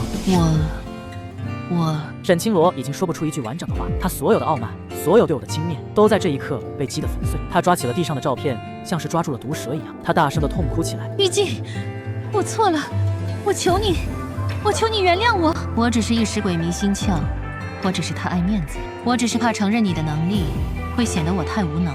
他的道歉里面充满了自私和不甘，他没有为伤害了我而痛苦，他在为他的私欲买单。我慢慢站直身体，整理了一下西装，嘴角露出了一个带着毒液的笑容。沈清罗，你终于说实话了。我打了个响指。现在，去看看你亲手毁掉的沈氏集团吧，他现在已经彻彻底底的属于我玉晋了。王姨推着我走向晋氏集团的大门，我留下一个冷漠的背影。就在我即将跨进大门的那一刻，沈清罗猛地站了起来，他没有再求饶，而是带着一种扭曲的嫉妒和失去理智的最后一丝尊严。他对着我的背影歇斯底里地喊出了最恶毒的一句话：你这个为达目的不择手段的人，你拿走了我的公司，你磨灭了我对你的感情，但你永远都得不到你爷爷真正的认可，你只能活在玉家的光环之下，你一辈子都无法真正为自己而活。他竟敢拿我爷爷的意愿来刺激我的自卑！我猛地停住脚步，身体微微颤抖了一下。这个女人，她精准地踩在了我核心的痛处。但这种愤怒只持续了1秒，我的嘴角瞬间又恢复冷酷。我转过头看向沈清罗，沈清罗，你说的对，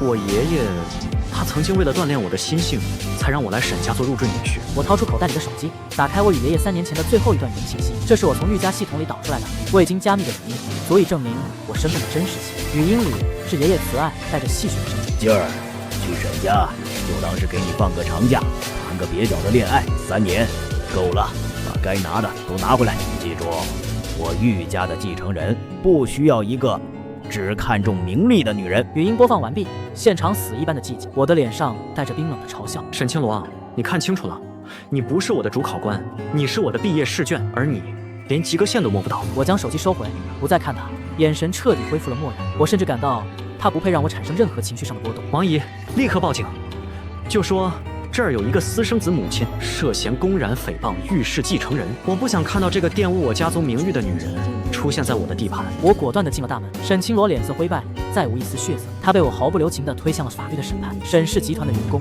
都在远处悄悄地看着他，终于明白了，他这辈子再也高攀不起我玉锦。一个年轻的保安走了过来，对着我卑微的鞠躬：玉少爷，我们已经把白沐晨那个废物拖走了，但他在车里试图做出伤害自己的极端行为，被我们及时拉住制止了。我头也不回进了大楼，背影像一座冰冷而坚硬的王者雕塑。这是他应得的结果。我只留下了这2个字：大楼内。我站在高层，看着这座曾经有我一手建立，现在又被我彻底摧毁的集团。王姨递上我的行程表：少爷，您还有10分钟要主持您的晋氏集团的更名仪式，您现在心情如何？我看着窗外，沈清罗已经被保镖强行带上了一辆黑色的轿车，消失在街角。他的命运从现在这一刻开始彻底与我无关。心情？我转过头，眼里的情绪像暴风雪过后的宁静。我只是彻底失去了对一个盲目自大、拎不清轻重的女人的好奇心。这个女人，我曾经想把她高高的托举起来，让我所有玉家的荣光都能披到她的身上，但她亲手把我推下了悬崖。我拨出一个加密的秘书电话，告诉公关部，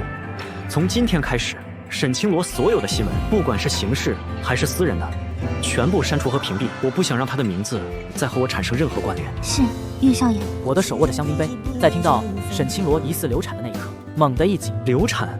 她真的怀孕了？我感到一阵强大的、无法言喻的情绪反噬。我猛地深吸一口气。这3天，我一直告诉自己，她肚子里绝不可能是我的骨肉。她的婚内出轨，她对我的背叛，都早已让我对她形成了彻底厌恶的心理防御。我快速地将手机推给王姨，立刻联系医院，确认这个孩子的生物学父亲。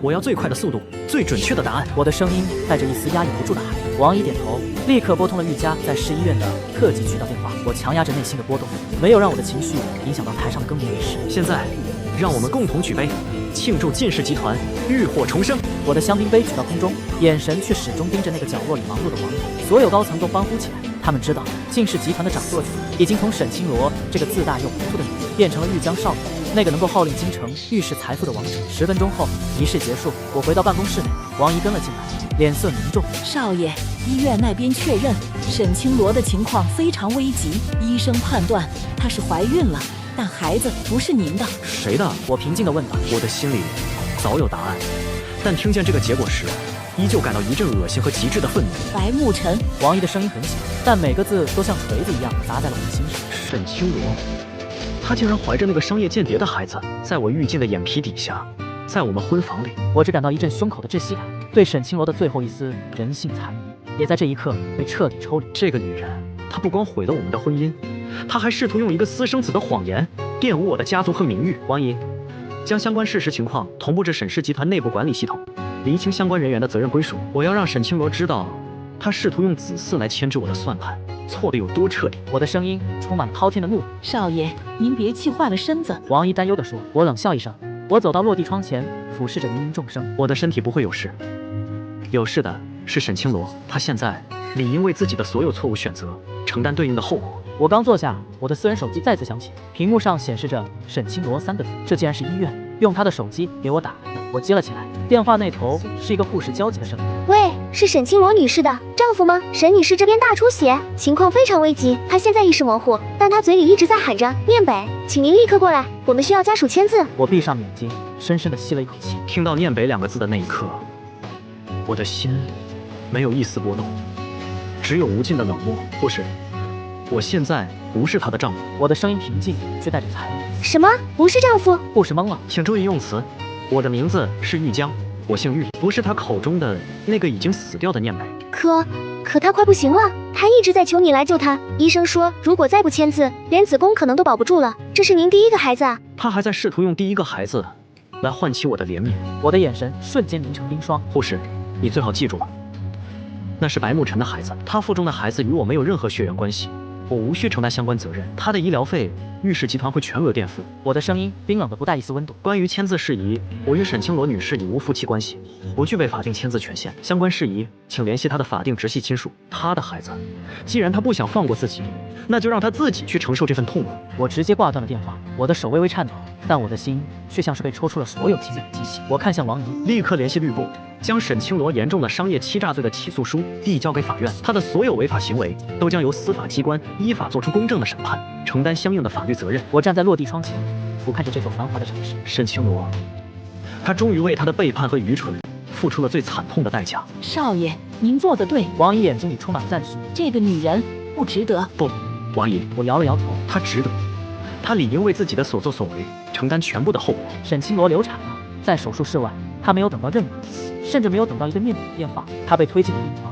沈清宁站在病房外，远远地看着他曾经趾高气扬的景，像一个被掏空了的行尸走肉，身上连着维持体征的医疗设备。沈清宁手里拿着我的秘书送来的一份进士集团公文，上面写着他的停薪留职通知，所有的附属物都会被清理。沈清宁此刻对他这个曾经的姐姐没有丝毫的怜悯，只有对我的彻底畏惧。他将手中的公文信封狠狠地扔进了垃圾里。沈清罗醒了过来，他感觉腹部传来阵阵剧痛，他知道自己终究还是失去了这个孩子。他眼中唯一的希望就是希望念北能出现在病房门口，但他没有看到，他只看到一个身穿制服、脸色严肃的法警带着律师团队走了进来。沈清罗女士，您被晋氏集团董事长玉江先生正式提起诉讼，诉讼事由为涉嫌商业欺诈，利用职务便利进行不正当利益输送，您需要立刻准备庭审。沈清罗眼中的最后一丝光芒彻底熄灭了。是，我就是被利益蒙蔽了双眼，我用我的婚姻、我的信任、我多年的心血，换取了商业间谍的虚假承诺。玉静，你满意了吗？法警并没有理会他的歇斯底里，但这时他的手机响了，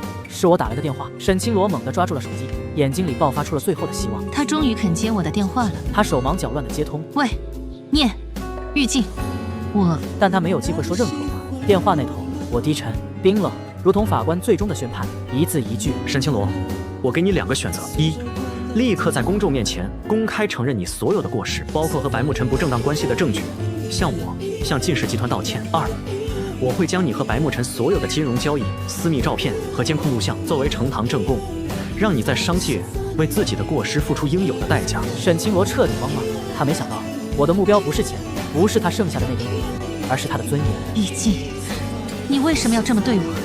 你把我逼到这个地步，连我爸都中风了，连孩子没了，你到底有没有心？我的声音里带着一股压抑着的冷怒，通过听筒狠狠地注入到他的耳朵里。沈清罗，我在年会当着所有人的面被你羞辱时，你可曾有心？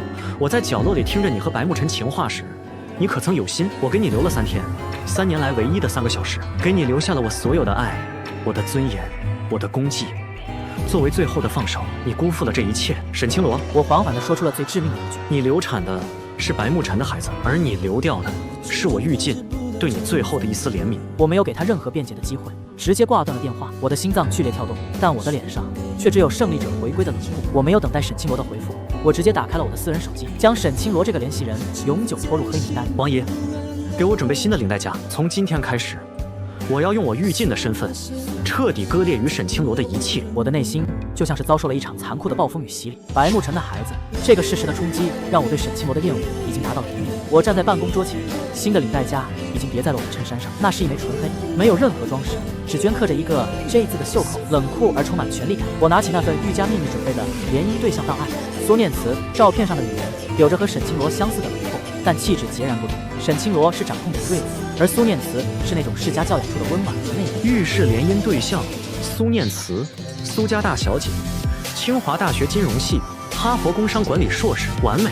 我看着档案，嘴里吐出这3个字，带着完全理性的风险评估与合作考量。我现在的择偶标准只剩下对等的利益和绝对的忠诚。我拨通了苏家的联络电话。苏伯父，我是玉晋。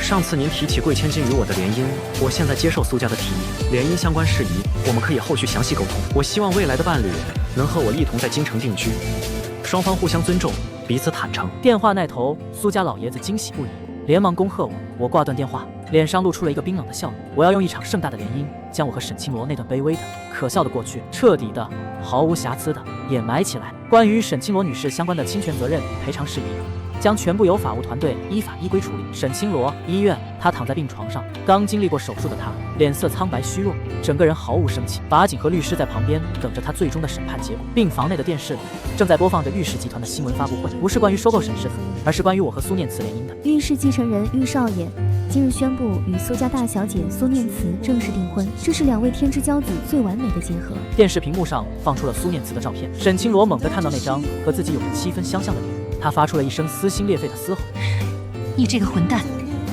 你报复我，你找了一个高仿的我。”他挣扎着想要下床，但全身无力，只能绝望地哭喊：“沈清罗女士，你现在的行为已经干扰了正常秩序，你得为你公然诽谤玉晋先生的行为付出代价。”沈清罗看着法警，突然他想到了最后一件事，他不能坐以待毙。他猛地惊醒过来，对着律师提出了一个要求：“我要见我爸沈鹤川，他不能眼看着我们沈家被玉晋这么羞辱。”半小时后，沈清罗被带到了沈鹤川的特护病房。沈鹤川，这位曾经统领商界一代的枭雄，此刻瘫痪在床，半边身子失去了知觉，只能发出含糊不清的痛苦呻吟。沈清罗看到自己的父亲，所有的委屈和愤怒再次爆发，他冲过去跪在病床前，哭喊着：“爸，你醒醒，你看看，玉晋把我们毁了，他收购了沈氏。他抢走了我们所有的一切，他甚至要找个高仿的我订婚，我们该如何反击？”沈鹤川的眼睛里充满了泪水和对女儿的绝望，他试图抬起手，但只能徒劳地抖动。他用尽力气，发出了一声含糊不清的、带着巨大痛苦的音节：“你，这都是你自己选的路。”他用尽最后的力气，发出了一句最毒的咒骂，这是他对我3年隐忍的愤怒，现在全部倾泻在了沈清罗身上。沈清罗彻底懵了。爸，你骂我？沈清罗不敢相信，他的父亲竟然在咒骂他。沈鹤川全身抽搐起来，他眼中的泪水像泉水一样涌出。他不是在骂他，他是在替他对当初的我道歉。沈清罗女士，请你立刻离开，你的出现严重干扰了病人休息。医生冲进来对他进行驱赶，沈清罗被保安拖了出去。他坐在走廊上，内心被这个巨大的现实压迫到几乎崩溃。他在商界没有信任，在家族没有依附，在爱情里他被最彻底的背叛了。京城浴室，我看着监控，沈清罗在医院被驱赶的狼狈身影，心头没有一丝怜悯，只有对我的彻底解脱。秘书走了进来，恭敬地递上文件。玉少爷，这是白慕辰的最终审判结果，他被判了20年有期徒刑，并被要求返还所有赃款。我接过文件，冷笑一声：20年的牢狱之灾，这是白慕辰偷走7000万的最终代价。那么沈清罗呢？沈清罗女士，她被判了缓刑，并被勒令进行大额罚款。她的孕妇身份让她可以得到一丝特赦，但玉氏律师部确保了她所有的财产都将被这笔罚款清亏。秘书平静地说道。我挑了挑眉，缓刑，这并不是我的初衷。我要让沈清罗为自己的违法行为承担全部法律责任。我直接拿起电话打给了首席律师。我们将依法提起上诉，维护自身合法权益，追究其全部法律责任。玉少爷，您的对手是那位沈女士，但法律上有一案不二审的规定。我猛地一拍桌子，巨大的响声让电话那头的律师都一哆嗦。我不想听什么规定。我的声音如同冰刀划开了空气。给你的机会是你被晋氏解约。听着，我现在命令你，立刻以对玉家继承人道德和名誉的污蔑名义，再次起诉沈清罗。我玉江现在只需要一个结果，让他为自己的所有违法行为承担完整的法律责任。我挂断电话，胸膛剧烈起伏。我必须让这个女人明白，她对我情绪上的污染，比任何金钱的损失都要更胜一筹。我的冷酷手段让整个玉氏集团的高层都为之震撼。我以雷霆之势回归，将亲密爱人送入法庭，商界开始流传一个称呼：晋氏集团的第一任董事长玉静，手段狠辣，世称暴君。我没有在意这些称呼，我需要的就是暴君的气势，来确保我以后在玉家无人敢质疑，无人敢挑衅。我的目光回到了苏念慈的那张照片上，她长得像沈清罗，但她眼中没有沈清罗的傲慢，只有一种家族教养出来的驯服。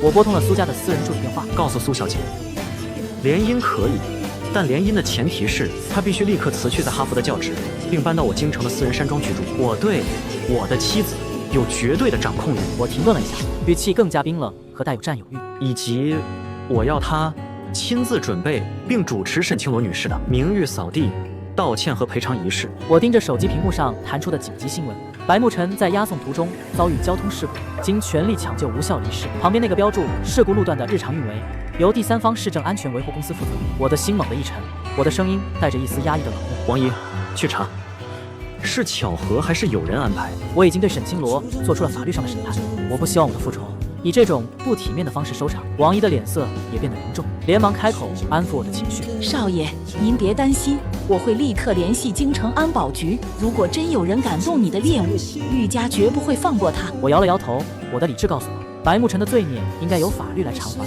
而不是一个可疑的意外。但我的内心深处却有一丝极度的冷酷涌上。如果此次事故是腾飞集团为了掩盖罪行所为，相关人员必将受到法律的严惩。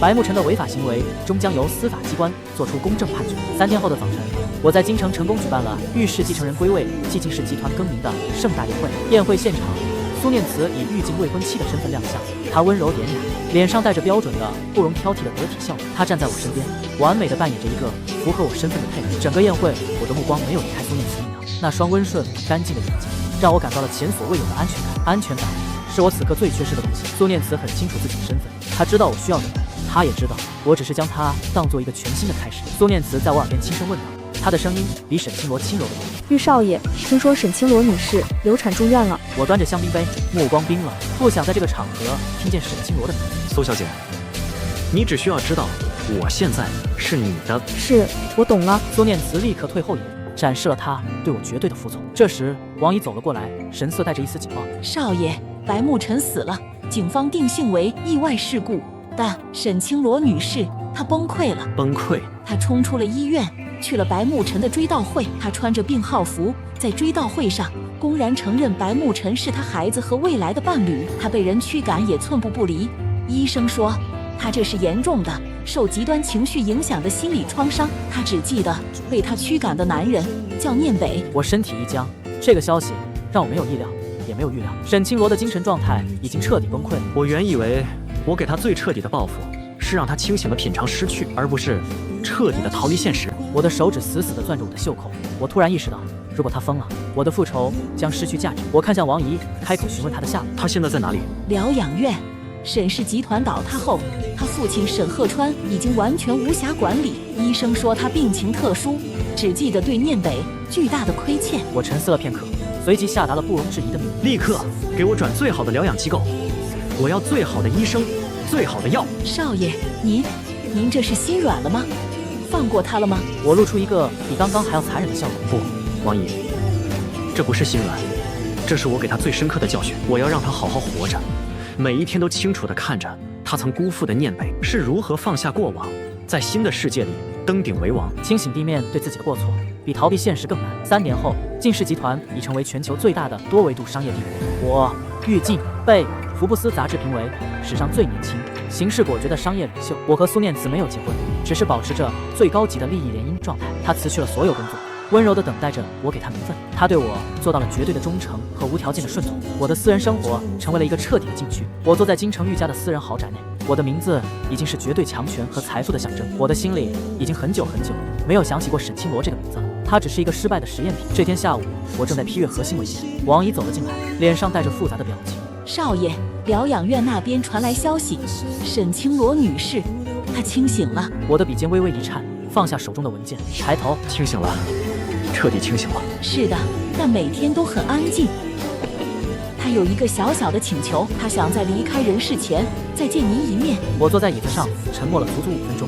我以为我这辈子再也不会和他有任何联系。去，安排一下，给他见面的机会。这不是给他面子，这是我给我3年的青春一个交代。上海私人顶级疗养院，我到达时已经是傍晚。我穿着我最平常的一件纯黑西装，胸口别着我重新定制的这一字袖扣。我的身边没有带任何保镖，只带着王姨。我走进病房，房间里很干净，窗外是上海市最好的江景。沈清罗穿着干净的病服，瘦得一把骨头。他曾经引以为傲的那种职场上的锐利和光芒已经彻底消失。他的头发夹杂了不少头发，他衰老了，就像一个被时光遗弃的容器。他抬头看到我的那一刻，他的眼泪立刻流了出来，但他没有像3年前那样歇斯底里的呼喊，而是带着一种巨大的绝望的神情。念北，我坐在他对面的椅子上，表情平静而淡漠。沈清罗，我的名字是玉江。他苦涩地笑了一下，没有再挣扎。对，玉江，我知道，我已经配不上念北这个名字了。他沉默地盯着我的袖口，然后又看向我的侧脸。玉江，你来看我，是想确认我这几年过得有多惨吗？我摇了摇头，语气淡漠地开口回应：我不是来确认你的惨，我来是给你一个清醒的交代。你的存在已经彻底离开了我的视线，我只是来彻底和我的过去划清界限。沈清罗的眼泪再次流出，他艰难地抬起手，指着床头柜上的一本日记。玉江，你还记得年会那天晚上吗？我全身的血液在那一刻仿佛凝固了，我以为他要祈求原谅。沈清罗继续开口，声音里带着巨大的痛苦。我这3年一直活在你为我设定的活该中。我发现，我真正毁掉的不是我们的婚姻，而是你给我的从头再来的机会。那晚，我在年会不经意间转动了那道清蒸石斑鱼，我以为我在展示我的宴会礼仪，但玉江，你却告诉我，你为了给我买这道菜，连夜跑了3家海鲜市场。我闭上了眼睛，深深地吸了口气。那道清蒸石斑鱼是他最爱的咸菜，我为了年会能吃，亲自去海鲜市场让厨师准备的。我为他做了多么多琐碎的事情，他却都当成了我无能和没出息的象征。他抬起头，继续说着藏在心底3年的悔恨。我这3年日日夜夜都在想，我这辈子最后悔的，就是在那晚年会上转动了那道菜。当时白慕辰笑着说，有些人为了拍马屁，连这种小事都要亲力亲为，而你呢？你的眼中带着一丝委屈和爱意。沈清罗流着泪说出了他最后的悔恨。我转动的不是菜，玉江。他看向我，眼中是彻彻底底的明悟、认输。我转动的是你对我的最后一份爱，也是我自己的命。我睁开眼，冰冷的目光锁定了他。我起身，我没有说一个字，只是走到窗户跟前，看着外面璀璨的夜景。我转身，留给沈清罗的是一个绝情而高傲的背影。沈清罗，我的声音冰冷入骨，如同一个来自神界的最终判决。既然你知道你转动的是你自己的命，那么你也该明白，你的命早在我玉剑手中了，而我已经不需要他了。我走出病房，没有听他的任何挽留。我对着身后跟着我的王姨，平静地下了最后的命令。王姨，通知医院，后续的治疗方案按常规标准执行即可，无需再做特殊安排。宝贝，这声带着宠溺的宝贝通过听筒传达到了苏念慈耳中。她甜甜地笑了。静，我告诉你一个好消息，医生说我已经怀孕2个月了。我对着电话露出了我自沈清罗事件以来第一个发自内心的笑容。我的骨肉，我的孩子，这个孩子没有被婚内背叛所沾染的污秽，他是纯净的、高贵的，属于玉家继承人的血脉。立刻让玉家最好的医生团队全程跟进。初念慈，这个孩子是你为玉家做出的最大的贡献。好的，静，我听你的。我挂断电话，看向王姨，我的脸上是极致的狂傲和彻底的心声。王姨，婚礼下个月，地点上海市华尔道夫酒店。我要在那个我被羞辱的地方，向全世界宣布我的完美新生。好的，少爷，婚礼将是世纪盛典，请柬需要发送给……我嘴角露出一丝残忍的笑意。我拿起钢笔，在一张纸上写下了一个名字：沈清罗。王姨的脸色瞬间变了。少爷，您不能刺激他，他刚刚才清醒。王姨，我玉进的婚礼，如果缺少了一个前妻的祝福，岂不是太不完美了？我要让沈清罗亲眼看着，在我们的婚礼现场，看着一个比他更配我的女人，穿着她曾经肖想的婚纱，走进那个曾被我砸碎的香槟塔。我走到车前，我看着疗养院那栋安静的楼栋，把请柬亲自送到沈清罗面前，并给他留下一句话：你曾经给我的羞辱，我会用我的心声作为对过往最彻底的告别。我坐进车里，彻底离开了上海这座让我厌恶了3年的城市。3天后，华尔道夫酒店，酒店的顶级宴会厅开始全线布置，所有的装饰都极尽奢华。我的要求是没有一丝一毫的旧日痕迹，一个全新的、绝对属于我的王座。同一天，苏念慈以未婚妻的身份，带着王姨亲自来到了疗养院。沈清罗静静地坐在床边，看着王姨和苏念慈，他的眼神没有了光，只剩下令人心疼的一种彻底的自知之明的平静。苏念慈很得体，他没有说任何羞辱的话，他只是将一份精致的烫金请柬放在了沈清罗面前。前沈太太，我是苏念慈，我和玉静下个月将在华尔道夫举行婚礼，这是玉少爷让我亲自送给您的。沈清罗看着请柬上玉静、苏念慈这两个名字，他的嘴角露出了一个比哭还难看的笑容。他轻轻抬起头，盯着苏念慈。谢谢苏小姐，你和我长得真像。我的出身，我的家境，我的专业，都比你更适合玉静少爷。他毫不留情地用我的话羞辱着沈清罗最后的一丝尊严。沈清罗没有生气，他只是静静地拿起请柬。他看到了请柬的最下面有一个微小凸起，他颤抖着摩挲着那个凸起，那是玉家专用的烫金边，最外面烫着我的名字玉静 King。这时苏念慈递给他一个录音。玉少爷说他还给您留下了一句话。苏念慈的声音像天使一样温柔的执行着魔鬼的指令。沈清罗按下播放键，里面响起的是我的声音，冰冷清晰，如同在我耳边。沈清罗，你曾经给我的羞辱，我会用我的新生作为对过往最彻底的告别。听到这句话，沈清罗猛地明白了什么，他疯狂地去抢苏念慈手中那个请柬。过往？什么过往？你告诉我。沈清罗歇斯底里，他终于感知到我彻底的、极端的复仇的真正含义。苏念慈轻轻退后一步，目光中充满了胜利者的优越感。前沈太太，你流产时的相关记录，玉少爷让我整理了你当年的相关证据，这是公开说明的全部资料，你彻底被公开澄清了。沈清罗眼前一黑，他流产时失去的孩子竟然被我留下了血迹作为证据，他全身的血液仿佛在逆流，他痛苦的失声哭喊，他的眼睛猛地一红，他指着王姨和苏念慈，说出了一句绝望的控诉：玉静，你用这样的方式对待过往，永远也得不到真正的幸福。你们不过是活在仇恨里的人，这个孩子也承载不了你真正的心声。他的身体突然剧烈颤抖，猛地捂住胸口，脸色瞬间惨白，整个人脱力地倒在床上，手中的请柬也随之滑落。苏念慈被吓得尖叫一声，王姨立刻扶住了苏念慈。沈清罗摔倒在床上，他的生命气息在急速地消散，他最后的视线定格在请柬上那两个着眼的字：玉静。他只是在报复，他从未原谅。他嘴里吐出这句绝望的遗言后，陷入了永久的黑暗。京城玉家，我穿着睡袍，看着落地窗外京城雄伟的灯光。我的特助快速走进来，声音带着压抑不住的震撼。玉少爷，刚得到消息，沈清罗女士在收到请柬后，因情绪剧烈波动，引发身体严重不适，经全力抢救无效，最终遗憾离世。助理声音颤抖。沈清罗最终因为无法承受过往的过错与打击，遗憾离世了。我脸上没有任何表情，我只是走过去，拿起我的红酒杯，轻轻地摇晃着，把这份新闻从所有媒体平台全部删除。是，玉少爷，您……我现在不想和逝者的相关新闻扯上任何关系，我只是彻底和那段不堪的过往做了最后的告别。